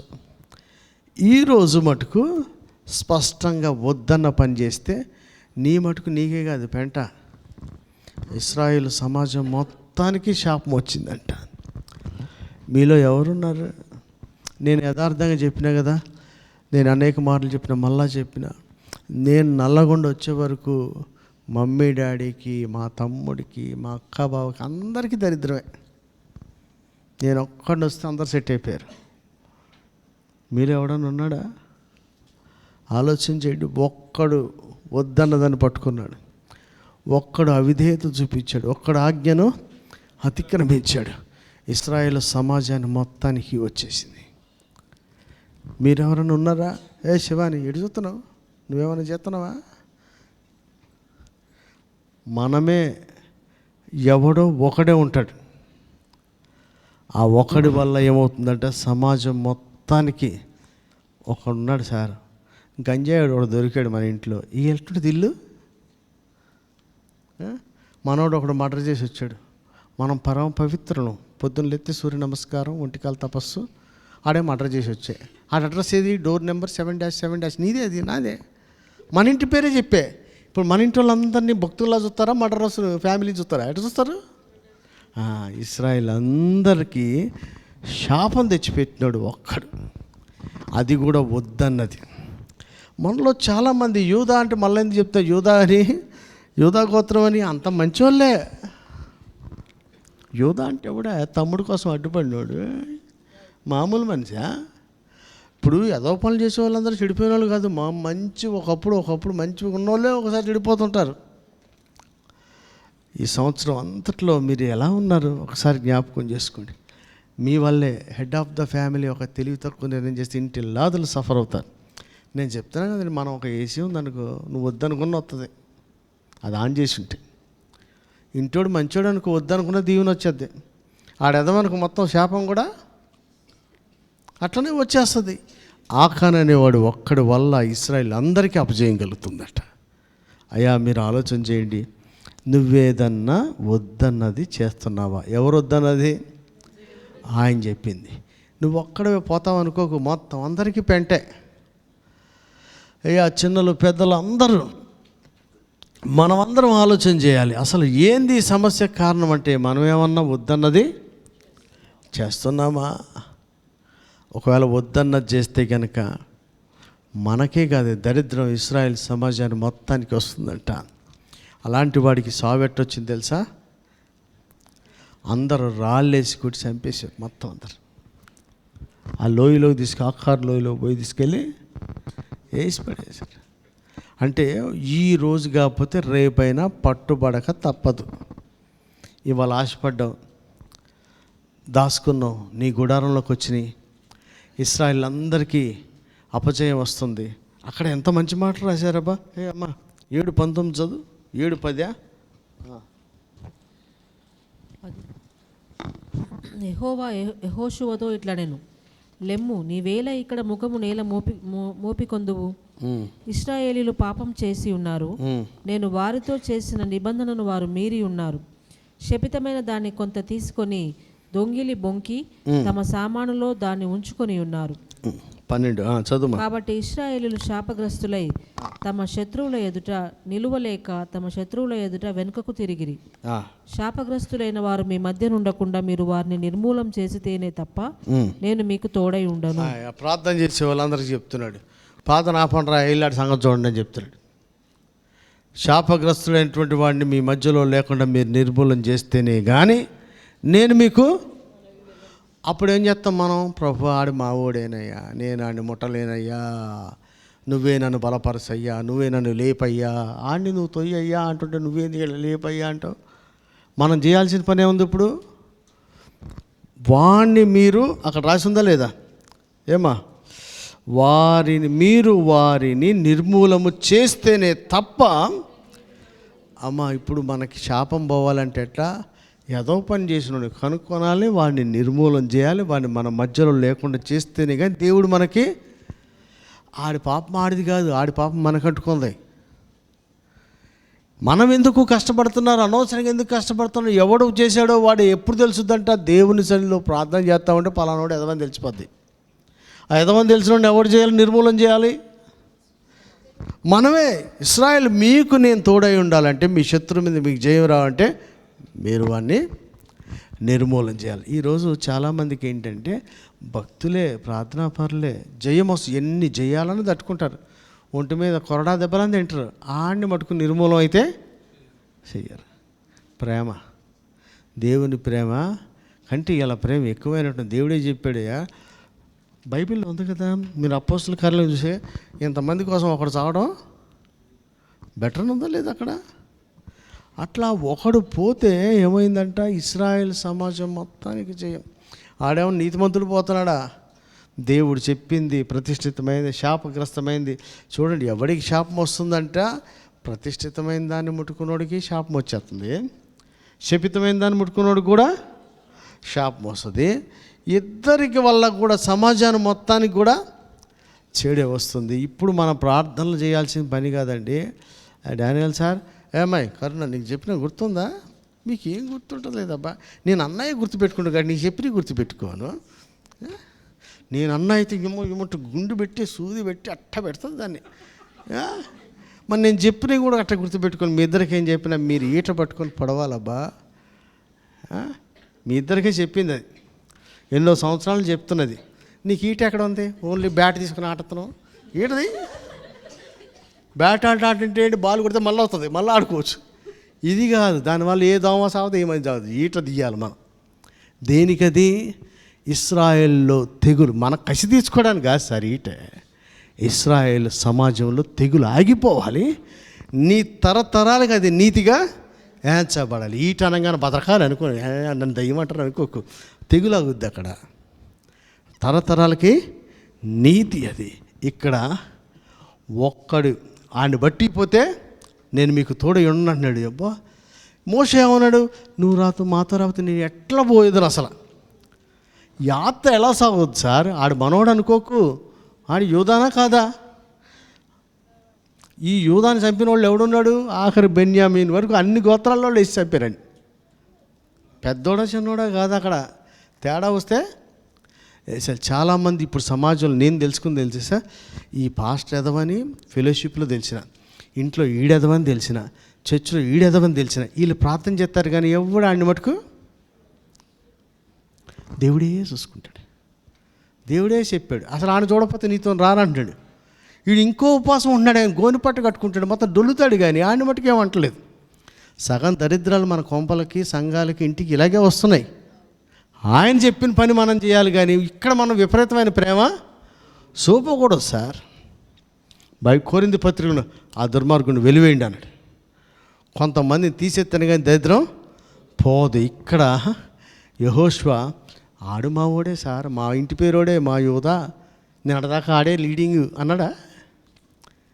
ఆడిని పట్టుకోమన్నారు. పట్టుకోగానే తీసుకెళ్ళి, ఎరా మా అందరికీ పీడై ఉన్నావు కదరా నువ్వు, నీ వల్ల మేము ఇటు అయిపోయినాం కదా అని చెప్పి ఆయన చంపేశారు. ఎందుకని? వాడి మీద కసి కాదు. కానానికి వెళ్ళాలంటే వీడున్నంతసేపు నేను మీకు తోడుకు రానని చెప్పాడు ఆయన. మనం నిత్యత్వానికి పోవడానికి ఎవడు అడ్డైతే వాడిని తీసేంత దమ్ము కూడా మనకి. మీరు ఎట్లున్నారబ్బా 2025లో? నీ కాలు చెయ్యే తీసేసుకోమన్నాడు కదా, నీ కాలునే, చెయ్యినే, కంటినే, దేన్ని తీసేసుకోమన్నాడు. అడ్డొస్తే ఎవడో వచ్చి మన సమాజాన్ని మొత్తానికి, చర్చికి మొత్తానికి, ఇంటికి మొత్తానికి ఒకడు కలంకం కలిగిస్తూ ఉంటే వాడని తెలిసినప్పుడు కూడా ఏమైపోయా, దేవుడు రాడని తెలిసినా నేను వీడితో పాటు చచ్చిపోతా. ఒకడు అన్నాడు, భక్తుడు, విపరీతమైన భక్తుడు, నా యేసయ్య నరకంలో ఉంటే నేను ఉంటాడు. ఏమో వీడేం దయ్యంగాడు, ఆయన నరకానికి ఎందుకు పోతాడా? తప్పించడానికి ఆయన వస్తే ఇదేం భక్తుడు విపరీతమైన ప్రేమ అనుకుంటారు. యేసయ్య నరకానికి వెళ్తే యేసయ్య నరకానికి ఎందుకు వెళ్తాడు అసలు? అసలు ఇదేం పదాలు? పాటల్లో పదాలు, ప్రసంగాల్లో డైలాగులు. ఏదో బాగుండని చెప్పకూడదు, అందులో సత్యం ఉండాలి, జీవం ఉండాలి. అది ఉంటేనే కదా పనిచేసేది. అప్పట్లో ఒక పాట రాస్తే మారిపోయేవాళ్ళు జనాలు, ఒక సాక్ష్యం చెప్తే మారిపోయేవాళ్ళు. నిన్నువేలు ఏం గొప్ప ప్రసంగం, 4-5 రెఫరెన్స్లు పెట్టాడు యోనా. చెప్పమన్న ప్లేస్లో చెప్తే అదే. అందుకని మీ అందరూ చెప్తే ఎక్కడికి వెళ్ళమంటే అక్కడికి వెళ్తే జనాలు అట్నే మారుతారు. దాంట్లో పెద్ద రెఫరెన్స్లు అవసరంలే, మాట విధేయతలోనే గొప్ప ఆశీర్వాదం ఉంది. హల్లెలూయా. కనుక ఈ రోజున మన సమాజంలో మనకున్న సమస్య ఏంటంటే దేవుడే చూసుకుంటాడు. దేవుడు ఏం చేసుకొని నీ వెనకాల నేను నిన్నే వదిలేశాను అన్నాడు. మనకి జయము, శత్రువు మన మీద గెలిచిపోతున్నాడు. ఎందుకు కారణం అంటే ఒక ఎదవ ఉన్నాడు, ఆడు మన లీడరు. యూదా ఈ నెంబర్ ఎంత, బెన్యామీన్ ఎక్కడ, వీళ్ళది ఎక్కడ? అలాంటోడు కూడా చేసినా ఒక్కడ వల్ల అపాయం వస్తే డేరింగ్ డాషింగ్ అంటే ఏంది, గట్టి గట్టిగా మాట్లాడతాం, గట్టి గట్టి ప్రార్థన చేస్తే తప్పు చేసినోడిని పట్టుకొని వాడిని సమాజంలోంచి లేకుండా చేయటం కావాలి. ఏమా ఒక్కడిని తీసారా లేదా మొత్తం అందరు కలిసి, నువ్వెందుకురా మా వెనకాల ఇట్టబడి పీడలాగా అన్నారా లేదా? అనాలి. ఎందుకంటే ఎన్నిటికంటే వాళ్ళ దానికంటే కూడా దేవుడు వాళ్ళతో రానన్నప్పుడు ఎవరినైనా తీసేయడానికి మనం సిద్ధపడాలి. మన ఇంటోడా, మన పక్కనోడా, తోబుట్టువా, ఇంటి పేరోడా, మన పొరుగువాడా, మన పైన ఉన్నోడా, కింద ఉన్నోడు కాదు, వీడి వల్ల నేను రానంటే వాడిని తీసేయడానికి మనం ఇష్టపడాలి. ఈ 2025లో ఆకాన్లకి ఒకటి నెంబర్ 1 ఏముంది, ధనాపేక్ష ఉంది. యెహోషువ, ఇశ్రాయేల్ అందరూ కూడా దేవుడు వారికి తోడుగా వచ్చినట్లుగా వాడిని తీసేయడానికి సిద్ధపడ్డారు. మీరు దేనికి సిద్ధంగా ఉన్నారు? 2025 ఏమన్నా చేశారా? దేవుడు మీతో వచ్చినట్లుగా ఏమన్నా చేశారా? చేయకూడని ఏంటంట, శపితమైన దాన్ని ముట్టుకోకూడదు. ఇంకపోతే మీ అందరికి తెలుసు కదా గెహాజీ గురించి. వాళ్ళ పాస్టర్ గారేమో వద్దంటాడు, ఈసారేమో కావాలంటాడు. ఇప్పుడే కాదు సార్, అప్పటి నుంచి కూడా నా ఆత్మ నీతో రాలేదా? నీకెట తెలుసు? అది దేవుడు పెడతాడు సార్. మనమేం భూతాలం పెట్టి వెళ్ళిపోయి ఆడడానికి, అది గయ్యం తిరగడానికి, ఆడి జుట్లో కూర్చోడానికి. దేవుడే ఎక్కడున్నా సరే. పౌలు గారు కూడా అన్నారు సేమ్, నేను దూరం ఉన్నా నా ఆత్మ మీతోనే, మీ దగ్గరే ఉందంటాడు, మీతోనే ఉందంటాడు. ఏమ్మా నేను ఈడున్నా మణికొండలో కూడా తిరుగుతుంటే అప్పుడప్పుడు గుర్తుపెట్టుకో, ఎప్పుడెప్పుడు ఎక్కడ తిరుగుతున్నానో తెలియదు. నిషా తార్నాకలో జూమ నీ కనపడి నేను తిరుగుతా. ఎప్పుడెక్కడ ఉంటుందో తెలియదు సార్. వద్దన్న దాని మీద ఆశ పెట్టుకున్నోడికి శపితమైన దాన్ని ముట్టుకుని అక్కడ చచ్చిపోయాడు. గెహాజీకి కుష్ఠరోగం వచ్చేసింది. అయ్యా మీరు చేస్తుంది ఏంటి 2025లో? వద్దన్నది ఏమైనా చేశారా? ఒకసారి ఆలోచించి. ఇది ఫైనాన్షియల్ మ్యాటర్. ఫస్ట్ది ఏంటి, ఫ్యామిలీ మీద ఓవర్సీస్ లాగా ఉండాల్సినోడు, యజమానిలాగా ఉండాల్సినోడు, ఎవరి లైఫ్ ఆడిదాన్ని వదిలేసినోడు తోటలోంచి ఎల్లగొట్టబడ్డాడు. ఫ్రీడమ్ అని బయలుదేరిన పెద్ద మనిషి మొత్తం అన్ని పోగొట్టుకొని వేదంతో బయటికి రావాల్సి వచ్చింది. ఏదో ఒకట్లని ఇచ్చినటువంటి వాడు కయీను, దేవుడు ఆయన్ని అంగీకరించలేదు. అంత మాత్రం కాకుండా బెస్ట్ ఇచ్చినోడి మీద పగబట్టాడు. 2025లో నువ్వేం చేస్తున్నావు చేయకూడని విషయాలు చెప్తున్నాను నేను. ఆ తర్వాత లోతు నాయకుడిని సహవాసాన్ని ఇష్టపడలేదు, స్వేచ్ఛను కోరుకున్నాడు. ఏమైపోయాడు? మొత్తం కుటుంబాన్ని పోటు, ఆస్తి కూడా లేదు, ఏది లేదు, అది లేదు ఆయనకి, అన్నీ పోయినాయండి. మన సహవాసాన్ని పోగొట్టుకోకూడదు, నాయకత్వం ఉండకూడదు అని అనుకోకూడదు, స్వేచ్ఛను కోరుకోకూడదు. ఇక ఆకాను దేవుడే శత్రువు మీద జయాలు, రాజ్యాలు ఇచ్చేస్తుంటే వీడికి రాజ్యాలు పంచిచ్చినప్పుడు స్వాస్థ్యం వచ్చునుగా బతుకుంటే, ఈ మధ్య చచ్చిపోయాడు కదా ఈ షీనార వస్త్రం గురించి. లేకపోతే ఈయనకు కూడా స్వాస్థ్యం వచ్చును కదా, అందరికీ చీట్లేసి పంచిచ్చేస్తూ ఉంటాయి, ఊర్లు ఇస్తుంటే వీడికేంది ఒక గుడమ్మకు కొంచెం చచ్చిపోయా. ఎందుకంత ఆశ? దేవుడు దీవించే వరకు మనం వెయిట్ చేయాలి సార్. ఈ దశంభాగంలో నొక్కేయటం, ప్రథమ ఫలంలో నొక్కేయటం, ఇంకేదో కృతజ్ఞత అర్పణలు నొక్కేయటం, ఇంకేదో రకరకాలుగా వచ్చిన ఆదాయాల్లో దీంట్లో నొక్కేయటం. ఎందుకబ్బా? నీకు స్వాస్థ్యం ఇస్తాడు ఆయన. ఓపిక పట్టాలి మనం. ఈ కొంచెం దాంట్లో నొక్కేస్తే ఏమవుద్ది? నీ వల్ల నీకు దరిద్రం, ఇశ్రాయేల్ సమాజానికి కూడా శాపం. వాళ్ళతో కూడా దేవుడు రావట్లేదు. కాబట్టి మనం ఎలా ఉన్నాం 25లో? చేయకూడని విషయాలు అంటే ధనాపేక్ష ఉండకూడదు, దేవుడు ఇచ్చే వరకు వెయిట్ చేయాలి. ఒకవేళ మనలో ఎవడని ఉంటే మనం ఖచ్చితంగా వాడిని పట్టించాలి, వాడిని అక్కడి నుంచి లేకుండా చేయాలి. ఇకపోతే 6వదిగా కోరహు, దాతాను, అభిరాము. వీళ్ళు ఎక్కడున్నారు? అక్కడే ఉంటారు. కానీ ఎవరి మీద తిరుగుబాటు? నాయకత్వం మీద తిరుగుబాటు. ఎంత స్పష్టంగా రాసి ఉందంటే మోషే, అహరోన్ల మీద తిరుగుబాటు చేశారు. వీళ్ళు మినిస్ట్రీలో ఉన్నోళ్ళ బయట ఉన్నోళ్ళ? మినిస్ట్రీలో ఉన్నారు. మినిస్ట్రీలో ఉన్నోడికి ఏంటంటే, ఇప్పుడు క్యాబినెట్లో ఉన్నోడికి కదా నాకు ఎప్పటికైనా సీఎం అవ్వాలని ఉంటుంది. ఎవరు అంటుంది? కవిత కూడా అంటుంది. ఎవడొచ్చినా అంటాడు. సర్పంచ్, వార్డు మెంబర్ కూడా అంటారు. ఎవరైనా అంటారు, ఎవరు అననోడు ఎవడున్నాడు కదా, అననోడు ఎవడుంటాడండి, కోరికలు లేనోడు ఎవడుంటాడు. గింతంత లేరు సంఘం కాదు కానీ నాకు 5,000 మంది ఆత్మలు దేవుడు చూపించాడు వీడు కలగనేస్తున్నాడు, ఎవరికేం తెలుసు. కొంత కలగని దాంట్లో ఒకటి శ్రీదేవిని చేసుకున్నట్టు కూడా కలగనేస్తాడు వీడికి. అది వస్తుందో వస్తుందో, అది కలగ అంటూనే ఉంది. అవునా కదా, కలగ అంటూనే ఉంది. కళ దేవుడు ఇచ్చేది నెరవేర్దు, నువ్వు కంటా ఉంటే ఏమవుతుంది అక్కడ, ఏమవుతుంది ఇంకోటి కనుక్కోవాలి, తర్వాత చెప్పు కూడా వస్తుంది కళ్ళకి. కళలు కంఠంలో కాదు కదా అబ్బా సాకారం. దేవుడు 1000 మందిని ఇచ్చాడు, 5,000 మంది ఇచ్చాడు, మనం అనుకుంటే సరిపోద్దా. కొంతమందికి ఏంటంటే నాయకత్వం మీద, మోషే అహరోనుల మీద తమ్మును తాము వీళ్ళు హెచ్చించుకున్నారు. ఏమని, ఏంది ఆయన ఈ సర్వ సమాజంలో. ఇప్పుడు మీరందరూ బైబిల్ చదవమన్నా నాకన్నా ఎక్కువ చదివేశారనుకోండి, ఇంకేమంటారు, నువ్వు ఎన్నిసార్లు చదివాడు, నేను 2 సార్లు, నేను 10 సార్లు నోరు అన్నాను అనుకున్నాను. ఇంకా అదే కోరహు దాతాను, ఇంక అంతమించి ఏముంది. మరి నా వయసు అయిపోతుందా, ఇప్పుడు నీ వయసు ఇప్పుడు మొదలు పెడుతుంది, నువ్వు నాకంటే ఎక్కువే చదువుతావు. తర్వాత చదివినంత మాత్రం లెక్కేసుకుంటావా. ఇక్కడ ఇట్లా వీళ్ళు లేవీలే, వీళ్ళకి చర్చిలో ఏదో ఒక పని ఇచ్చారు. వీళ్ళకి అక్కడ అన్నాడు కదా ఆయన, మీరు అధ్యాయం చదువుతాడు, ఏమయ్యా మీరు లేవీలేండి, మీ మందిర పనిలో ఇస్తే మీరు యాజకత్వం కూడా దేవుడు అది ఇస్తే దాన్ని ఎంత తక్కువ చేస్తాడు. ఏదో ఒక డ్యూటీ చేశాడు చర్చిలో, చేయరా దాన్ని తక్కువని ఎందుకు అనుకుంటావు. ఎవడికి లేని భాగ్యం వచ్చిందబ్బా మనకు కూడా. పులిపేట మీద నిలబడి మైకి పట్టుకుని అంత వచ్చింది, ఏ చర్చిలో ఎవడిస్తాడు మీకు, ఏం పని చేస్తారు మనం. దేవుడు ఎంతమందికి ఇస్తాడు ఈ అవకాశం, అది కూడా తక్కువ. వాడికి ఏమంట నాయకత్వం మీదకి వెళ్ళిపోయారట. సార్ ఎవరక్కడ, కోరహు ఇంకెంతమంది వారి సమాజం అని ఉంది. ఎంతమంది మొత్తం 250 మంది ఉన్నారు.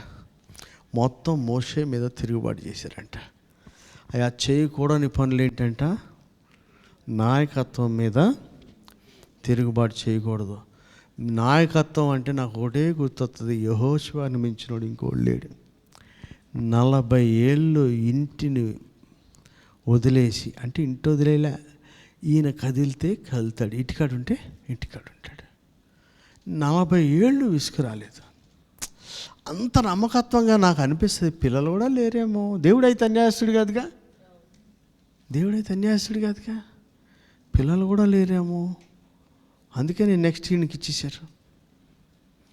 ఎవడు అనుకుంటే ఈ తరంలో నేను ఇది ఎప్పుడు చెప్తా, హోసన్నా మినిస్టర్ అబ్రాం గారు, నేను కన్నా డేవిడ్ గారే, అజయ్ మనమే పోయింది. అసలు నేను ఎప్పుడు ఈ సందర్భం మర్చిపో, గేటు కాడ నిలబడి బక్కగా ఉండి కాలర్ లేని బండి వేసుకొని, ఏసన్న గారు ఇక్కడ లేరండి, శారదా కాలనీలో ఉండి అని, ఇంత రేకుల షెడ్ లాంటి రూము, అందులో ఉన్న ఆయన నమ్మకంగా ఉంటే దేవుడు ఇప్పుడు సెంట్రల్ పాస్టర్ చేశారు. ఏసన్న గారికి వారసులు లేరా, చుట్టాలు లేరు, ఎవడు లేరు. ఇక్కడ ఎవడు వస్తాడనేది ఎవడికి తెలియదు. మా అబ్బాయి వస్తాడంటాడా, ఇంకోటి వస్తాడో, నువ్వే వస్తావు, ఎవడికి తెలుసు. ఆయన ఎవరికి చెప్తే ఆడికి ఇవ్వాలి. ఆయన ఎవరికి చెప్తే వాళ్ళకి ఇచ్చేసుకోవాలి. ఎవరికి చెప్తాడంట, వెంబడించినోడి పేరే చెప్తాడు. అడపొచ్చిన కొంతమంది పాస్టర్ గారి క్లోజ్ అంటే నువ్వు కూడా రాలేదు, రోజు కాపీలు తాగుతావు 4. వచ్చినోడి పేరు మీద నేను కూడా ఇంకోటి తాగుతూనే ఉన్నా హ్యాపీగా. ఎవడు వస్తాడో నేను కూడా చూస్తాను, వస్తే మనం ఇంకోటి హ్యాపీగా తాగుతాం. మీరు రండి, ఎవరు వద్దని ఆడు క్లోజ్ వీడి క్లోజ్ అనుకోవడం ఎందుకు, ఎవరో ఇచ్చినా వాళ్ళతో కూడా క్లోజే. ఇక్కడ వీళ్ళు ఏం చేశారంటే నాయకత్వం మీద తిరుగుబాటు చేశారట. అయ్యా మీలో ఎవరైనా నాయకత్వం మీద తిరుగుబాటు అంటే ఏంటి, వీళ్ళు 3 వచ్చి మాట్లాడారు సార్. గ్యాంగ్ ఎంత ఉంది, ఈ గుసగుసలు ఎన్ని సంవత్సరాలు జరుగుతున్నాయి సార్. నేను అందుకనే నేను చెప్తా, మీలో ఎవరన్నా ఏమన్నా మాట్లాడంటే వచ్చారు. డానియల్ సార్ వస్తాడు, అటు ఇటు సరిత వస్తుంది, సరిత కూడా వచ్చేద్దాం, నిద్ర పడతావు, వచ్చేస్తుంది, మంచిది రావాలి, వస్తేనే లెక్క. రాజుగారు వచ్చేస్తాడు, నేను నిన్ను అనుకున్నా కానీ తిట్టుకున్నా కానీ బాధ అయింది కానీ వచ్చేసినాడు, వచ్చేస్తాడు. అందరూ రండి అబ్బా, మీరంతా పరిశుద్ధులు కాదు, అందరూ తిట్టుకునేటోళ్ళే, వచ్చేయచ్చుగా. ఏమో మీరు బుద్ధిమంతులు అనుకున్నారా ఏంది, వచ్చాయి మాట్లాడేసుకుంటే నీకు నాకేముండదు. మన మధ్యలో నీ ప్రార్థన పైకి పోద్ది, నా ప్రార్థన పైకి పోద్ది. మధ్యలో ఎందుకు దిక్కుమాల పనులు, మనకి అనుకోవడం ఎందుకు, డిస్కషన్ ఎందుకు, ఒక గ్యాంగ్ని తయారు చేయడం ఎందుకు. ఏమంత అవసరం సార్? మా మమ్మీ చర్చి, మీ డాడీ వాళ్ళ చర్చి నుంచి రాజ్యం అని ఒకటి ఉండేది. అమ్మాయి పెద్ద మనిషి, 20 మందినో 30 మందిని వేసుకుపోయింది. వేరే కొంపటి పెట్టింది. మా చర్చిలో మా డాడీ దగ్గర ఎట్లుంటుందో మేము నేర్చుకుంది కూడా అక్కడేగా. ఈ మొదలు వరకు అంతా బోధిస్తారు. చర్చికి వచ్చినప్పుడు ఎవరికి చదువు రాపోయిన అప్పట్లో ఏ డినామినేషన్ వచ్చినా ఎరగదీసేవాళ్ళు మా వాళ్ళు. అలాగే చదివే రాదు కూలోళ్ళు. చదువు రాపోయిన వీళ్ళ ముందు అమ్మ డాడీ చర్చి పేరు, తమ్ముడు చర్చి పేరు బెరాకా చర్చి వచ్చాడంటే ఆ కూలోడైనా సరే ఏ పాస్టర్ అక్కడ నిలబడేవాడు కాదు. అంత ఉండేది, ఎదురుగా నిలబడి మాట్లాడలేనంత వచ్చేది. అట్లాంటి ఆమె బాగా వచ్చిందని చెప్పి కొంతమందిని వేసుకొని పోయింది. ఎందుకని? నాయకత్వం మీద తిరుగుబాటు. నేను వరుసగా సంవత్సరం కీర్తన లేదనుకో, దొబ్బేసామనుకో, ఏంది అది? నువ్వు కీర్తన కోసం గుడికి వచ్చావేంది? కీర్తన కోసం గుడికి వచ్చావా? నిన్ననే డానియల్ సార్ చెప్పిన ఈ సన్ని అనే కుర్రోడిని సోఫా మీద కూర్చోబెట్టి, తర్వాత బయట కుర్చీలో కూర్చోబెట్టి, తెల్ల కుర్చీలోంచి బ్రౌన్ కుర్చీలోకి మార్చి, అటు నుంచి నేల సాప మీద కూర్చో, సాప లేకుండా కూర్చోబెట్టాం. మొన్న కొత్త బట్టలు ఇస్త్రీ తీసుకొని వచ్చాడు, పొద్దున్నే తయారై దా కింద కూర్చుందిరా అన్న. నేను ముందే చెప్పిన షారోన్కి, సార్ మీకు టార్చర్ స్టార్ట్ ఎప్పటి నుంచి? 2020. ఇక కొన్ని గంటన్నర స్టార్ట్, లెక్కేసుకో. ఇందులో నిలిచావా 1000 మందికి దీవెనకరంగా మనం మారుతా. సరదా లేదు సార్, మీరు ఎక్కడ నిలబడాలనే. నిలబడినా చిన్న చిన్న తుంపర్లకి గాలివానకి పడకూడదు మనం. అట్లా ఉండాలంటే గింతంత పిల్లలకి తవ్వాడు బాయిలాగి తవ్విరుదని. ఏమంత అవసరం? పైకి ఏమైనా కనిపించేది ఎంత? అంత తోడు అవసరమా అంటే, నేను అంత తోగుతున్నా మీకు ఎందుకని? నీ మీద అంత పైకి వెళ్ళినా ఎవడో చెదరకుండా ఉంటారు. మీరు లైఫ్ ఎంత అని అడిగినండి. 8 years ఉంటుంది సార్ అన్నాడు ఇంజనీర్. మేము ఇంతగానం తవ్వుతున్నాం, ఏందా దీని సంగతి? ఎన్ని అంతస్తులు వేస్తావు? ఎంత ఉంటుంది అసలు అంటే, ఎంత లేదన్నా 60 మినిమం ఉంటుంది అన్నాడు. అంటే ఇంకో తరం ఉంటుందన్నమాట. ఇప్పుడు మనం పెట్టిన డబ్బులన్నీ పోతే 26 నెలల మాధవ్ వచ్చి చెప్తున్నాడు, ఇంకో 10 ట్రిప్, ఇదే సముద్రం బాయిలాగా ఉంది, ఎంత పోసినా పోతలేదు, ఇంకో 10 వేయాలన్నాడు. మట్టికి 2 లక్షలా? అందరూ వచ్చి 30 లక్షలు ఖర్చు పెట్టిన ప్రార్థన చేయాలి. అనిత నాకు ఏదో మట్టి 7 చూసినా మట్టి కనపడుతుంది. నీకు ఏమో 30 లక్షల్లో మట్టి తప్పితే ఏం లేదు. విషయం ఏంటంటే, నీ కనబడే దాని మీద నేను కట్టిన, నువ్వు కట్టిన 60-70 ఏళ్ళ వరకు చెక్కు చెదన పునాది లోపట ఉంది. రుద్దేది, తవ్వేది, ఖర్చు పెట్టేది, ప్రయాస, డబ్బు, శ్రమ అంతా దేనికంటే నిలిచి ఉండడానికి కోసమే లోతైన పునాది. చాలామందికి అది నచ్చక నాయకత్వం మీద తిరుగుబాటు చేస్తున్నారట. ఈయన తిరుగుబాటు చేశాడు. ఏమంటావు? ఈయన టార్చర్ పెట్టలేంది? ఊకే నువ్వు చెప్తున్నా, నేను చెప్తారా? ఇక్కడే మీటింగ్ అయింది, మన లోకల్ పాస్టర్స్ మీటింగ్.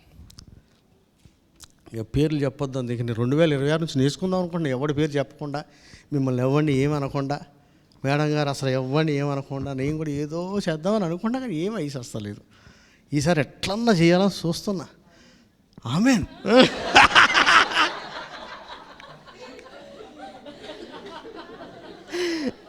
అక్కడ పాస్టర్లు వచ్చారు సార్.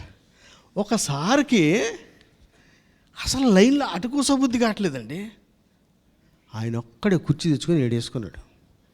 ఎవడైపోతే బైబిల్లో ఏముంది? సహోదరుడా ఇక్కడికి రా అంటే నువ్వు కనపరచబడినట్టు.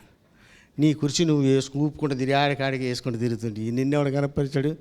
వీడికి ఏం పైల్స్ ఉందేమో, వీడి కుర్చీ వీడు వేసుకు తిరుగుతాడు అనుకోరా? ఏదో అదే నీ కుర్చీ తీసుకోవటం ఏం సార్ అది? అంటే ఏంది? ఒకడు లీడ్ చేయటం సార్కి నచ్చదు. చూడండి, ఫెలోషిప్లో చూస్తా కదా, ఆయనకే ప్రసంగం ఇవ్వాలి, ఆయనకే ప్రార్థన ఇవ్వాలి. ఆశీర్వాద ప్రార్థన అంటే పళ్ళూడిపోయిన ముసోడన్నా చేయాలి. 40 సంవత్సరాలు 50 సంవత్సరాలు ముసలోడని చేయాలి. సేవకుడు ఇంకో కుర్రోడు ఎవడని చేస్తే అది ఆశీర్వాదమే కాదు, శాపం అయిపోద్ది ముసలోడికి. అంటే ఎట్టుంటుంది? ఘనంగా ప్రభువే అన్నాడు, ఈ చేపలు పట్టు నువ్వు నాకంటే ఎక్కువ చేయరా అని. మనం చేయకూడదా కదా? వీళ్ళకి ఏమైందంటే నాయకత్వం మీద అస్సలు నచ్చలేదు. నచ్చకపోవడం కాదు, ఎవరి దారిలో ఆడు ఉండొచ్చా? వీడు గ్యాంగ్ని తయారు చేశారు. వీళ్ళందరికీ ఎంత శిక్ష వచ్చిందంట? భూమి మొత్తం చచ్చిపోయారండి. అంటే సక్సెస్ స్టోరీలు ఎక్కడ లేవు. ఆదాము బయటికి వెళ్ళిపోయాడు, అవ్వగారు బయటికి వెళ్ళిపోయింది. కయ్యనికి ముద్రేసి పడేశాడు, సన్నిధిలోంచి కొట్టేశాడు. లోతు మొత్తం ఆస్తి పోయింది, ఫ్యామిలీ పోయింది, ఆడిపోయాడు. ఇంకేమొచ్చింది? ఆకానికి ఏమైంది? ఆశపడింది, దక్కిందా? ఆశపడకుండా ఉన్నోడికి స్వాస్థ్యం వచ్చింది, ఆశపడినోడు చచ్చిపోయాడు. ఇప్పుడు అలాగే గెహాజీ కూడా వద్దన్న దాని మీద ఆశపడుకుని కుషి తెచ్చుకున్నాడు. లాస్ట్లో ఇప్పుడు చూసాం కదా కోరహు. వీళ్ళు ఏం చేశారు? నాయకత్వం మీద తిరుగుబాటు చేశారండి. అస్సలు పొరపాటును కూడా చేయకూడదు. చేసినందుకు వీళ్ళకేం దక్కింది? వీళ్ళంతా చచ్చిపోయారు. అన్నిటికంటే ఘోరం 250 మంది కనపడేది. ముగ్గురు పిక్చర్లో వెనకాల 250 మంది ఉన్నారు.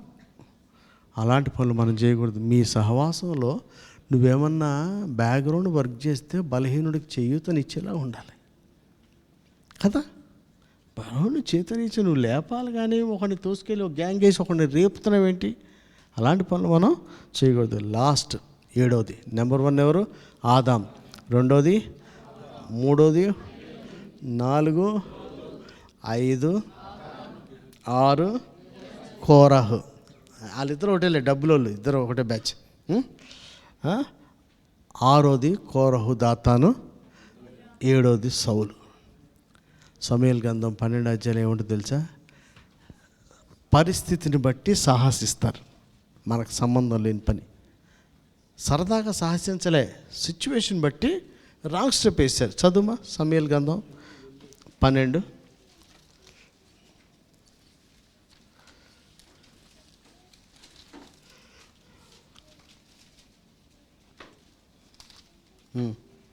పన్నెండు చదువు. 13, 12, 13, 11 చదువు నాయన. సమూయేలు అతనితో, నీవు చేసిన పని ఏమని అడిగాను. అందుకు సౌలు, జనులు నా యొద్ద నుండి చెదరిపోవుటయు, నిర్ణయ కాలమున నీవు రాకపోవుటయు, ఫిలిస్తీయులు మిక్మషులో కూడి ఉండుటయు నేను చూచి, ఇంకను యెహోవాను శాంతి పరచక మునుపే ఫిలిస్తీయులు గిల్గాలునకు వచ్చి నా మీద పడుదురనుకొని నా అంతటా నేను సాహసించి దహన బలి అర్పించి తిననేను. చాలండి. సౌలు చేయకూడని పనులు ఏంటంటే, నా మీద పడిపోద్ది, అపాయం వచ్చేస్తుందేమోనని సాహసించి ప్రవక్త చేయాల్సిన పని మనం పొరపాటున, మీలో ఎవరు కూడా సాహసించి, మా హైదరాబాద్ వాళ్ళైనా నల్గొండ వాళ్ళైనా ప్రపంచంలో ఎక్కడైనా దేవుడు అప్పగించిన పని చేయాలి, కానీ సాహసించి ఏ పని కూడా. ఆయనకి రీజన్స్ ఉన్నాయా? ఉన్నాయి. రీజన్స్ ఓకే అయిపోయినాయి. ఏంటి అన్నీ చెప్పినా సరే నీ రాజ్యం నీ దగ్గర తీసాడు, దేవుడు నేను కొట్టేసాడని చెప్పాడు. మనం చెప్పే అన్నీ యాక్సెప్ట్ చేస్తారని లేదు, మనకు తృప్తికో చెప్పుకోవడం తప్పే చేయఉండదు అక్కడ. కాబట్టి సౌలు ఎవరు? ఈ 2025లో చెయ్యకూడని, ఒకవేళ ఉన్నాయేమో ఇవి చేయకుండా 2026కి జాగ్రత్త పడాలి. సౌలులాగా సాహసించి ఏ పని చెయ్యొద్దు. కనుక నేను అన్ని పర్ఫెక్ట్ అని చెప్తాలే. వాక్యం మనందరికీ సంబంధించింది. నెంబర్ 1, మన కుటుంబం మీద మనకు అజమాయిషి ఉండాలి. సంఘం అంతటి మీద అజమాయిషి దైవజనుడికి ఉండాలి. ఏదో చెప్పిపోతే నువ్వు చెప్పుకొని పోతే ఇది పాస్టర్గా పడి కాపరి అంటే ఏంటి? అందరూ ఆయన కంట్రోల్లో ఉంటేనే కాపరి. ఎక్కడ నీళ్ళు ఆగమన్నప్పుడు ఆగాలి, మేత పెట్టినప్పుడు పెట్టాలి. దొడ్లోకి వెళ్ళి పడుకోరా అంటే వెనక్కి తోస్తే అప్పుడే కాపరి. అంటే ఏంది? ఏ గొర్రె తిరగబడకూడదు, తిరగబడితే కాపరి పొరపాటు. కనుక కాపరి అనేవాడికి, కుటుంబ యజమాని అనేవాడికి మిగతా వాళ్ళ మీద కంట్రోల్ అనేది ఉండాలి. 2వదిగా కయ్యన్. అవ్వ ఏం చెప్పింది? ఫ్రీడమ్ అనేది మంచిది కాదబ్బా, వద్దన్న కాడికి అస్సలు వెళ్ళకూడదు. సొంతంగా తిరగడమే దండగా, వద్దన్న కాడికి మన ఫ్రీడము మనకి ప్రసవ వేదన తీసుకొచ్చింది, తోటలోంచి బయటికి తీసుకొచ్చేలాపోయి. కయ్యను దేవునికి ఇవ్వాలంటే ద బెస్ట్ ఇవ్వాలి, ఏదో ఒకటి చేయకూడని ఏంటంటే ఏది పడితే దేవద్దు, ద బెస్టే దేవుని సన్నిధికి తేవాలి. సహోదరుల మీద ద్వేషం మనకి ఉండకూడదు. ఇది చంపేసి అంత కోపం వచ్చింది ఆయనకి, అంత ద్వేషం ఉండకూడదు. ఆ ద్వేషం కూడా ఎందుకు వచ్చింది? ఈయనకన్నా మంచి పని చేసినందుకు. ఇక లోతు నాయకుడికి సహవాసాన్ని విడిచిపెట్టేళ్ళాడు, మొత్తం అన్నీ పోగొట్టుకున్నాడు. వంశం పోయింది, ఇల్లు పోయింది, ఆస్తి పోయింది, అన్నీ పోయినాయి. సహవాసానికి నాయకునికి దూరంగా పోకండి. ఆఖాను ధనాపేక్ష మనకి ఉండకూడదు. ఎందుకని? ఈ ధనాపేక్షతో నువ్వు చచ్చిపోతున్నావు. ఓపిక పడితే నీకు స్వాస్థ్యం వచ్చేది. తర్వాత కోరహు, దాతాను, అభిరాము. నాయకత్వానికి విరోధంగా మాట్లాడకూడదు, తిరుగుబాటు చేయకూడదు, చచ్చిపోతాం. ఇక 7వది లాస్ట్ సౌలు. ఆయన ఏం చేశారు? పరిస్థితులను బట్టి ఆయన మీద పడతారేమోనని భయపడిపోయి సాహసించి సమూయేలు చేయాల్సిన పని. మీరు కూడా పరిస్థితులు దాటిపోతున్నాయనో భయపడిపోయో సేవకులు చేయాల్సిన పని పొరపాటును కూడా ఒకవేళ 2025లో ఎన్నిట్లో ఏదన్నా ఒకటి ఉందా? నెంబర్ 1 ఏంది? మీ ఇంటి మీద మీకు పట్టుందా? ఉండాలా. సంఘం మీద కాపరికి పట్టు ఉండాలా. 2వదిగా భార్యకు భర్తకు లోబడి ఉండాలి, కానీ సొంతంగా వెళ్ళడానికి లేదు. అందులో వద్దన్న ప్లేస్కి అసలు వెళ్ళకూడదు. దాంతో ప్రసవ వేదన తోటలోంచి బయటికి రావాల్సి వచ్చింది. 3వదిగా కయ్యను, ఏదో ఒకటి ఇవ్వకూడదు, ద బెస్ట్ దేవునికి ఇవ్వాలి. మంచి చేసిన వాడిని మంచి మెచ్చుకోవాలి, కానీ ఆడి మీద పగబట్టి ఆడిని చంపకూడదు. 4వదిగా మీలో ఎవరైనా సరే ఎవరైనా చేసిన ఎపిసోడ్ చేశారు, అసలు చేయలేదనుకో, కయ్యలాగా పగబట్టినట్టు లెక్క. నేను చేయలేదు, వీడు చేస్తాండి ఏంది అనుకున్నా. కయ్యనికి ఏం చేసి అదేగా, నేను ఇవ్వలేకపోయినా వీడు మంచిది ఇచ్చాడని చంపేసి పడేసి. అప్రిసియేషన్ అనేది ఉండాలి. మనం చేయలేకపోయినా చేసేవాడిని చెయ్యాలి. నేను అనేక మార్లు చెప్తా, లాజరస్ని ఎందుకు కోరుకుంటా నేను? మన వలిగొండ లాజరస్ ఎంత చక్కగా చంద్రశేఖర్ చేసినంత చంద్రశేఖర్ ప్రార్థన చేస్తుంటే నాకు ఎంత ఆనందం వేస్తుంది. కొంతమందిని కోరుకుంటాను, ఎందుకంటే నాకు రాదు. మరి ఆయన చేసినంతసేపు 3-4 గంటలు చేస్తాడు, మనకు అంతసేపు వస్తలేదు. అట్లా నేను భక్తులు అనుకుంటామా? అలాంటి వాడు పక్కన ఉంటే మనకు కూడా భక్తి అంటుందని రమ్మంటాను నేను. అట్లా మనకు రాకపోతే ఇంకోటి వచ్చేవాడిని చూస్తే వాడిని మెచ్చుకోవాలి, వాడిని గనపరచాలి, మనం వాళ్ళ దగ్గర నుంచి నేర్చుకునే ప్రయత్నం చెయ్యాలా. అట్లనే ఇంకపోతే లోతు నాయకత్వం మీద, నాయకత్వానికి సహవాసానికి దూరంగా ఉండకూడదు. అంతమందే ఓన్ డెసిషన్ అనేది మంచిది కాదు. ఆకాన్లాగా ధనాపేక్ష ఉండకూడదు. ఈ కొంచెం దానికి ఆశపడితే స్వాస్థ్యం మిస్ అయిపోతాం. కోరహు, దాతాన్లాగా తిరుగుబాటు ఉండకూడదు. చచ్చిపోయారయ్యా, మీకు ఏదో ఒకటి మందిరంలో పరిచర్య ఉంది, అది కూడా లేకుండా చచ్చిపోవాల్సి వచ్చింది. లాస్ట్ సాహసించి ఏ పని ఒకవేళ 2025లో చేస్తే ఏ పొరపాట్లు మళ్ళీ 2026లో కొనసాగించకూడదు. చెయ్యకూడని పనులు ఇవి. ఒకవేళ చేస్తే వీటి విషయమై ప్రభు దగ్గర క్షమాపణ అడుగుదాం. దేవుడి మాటలు దీవించుగాక. ఆమె ప్రార్థన చేద్దాం. మోకరించి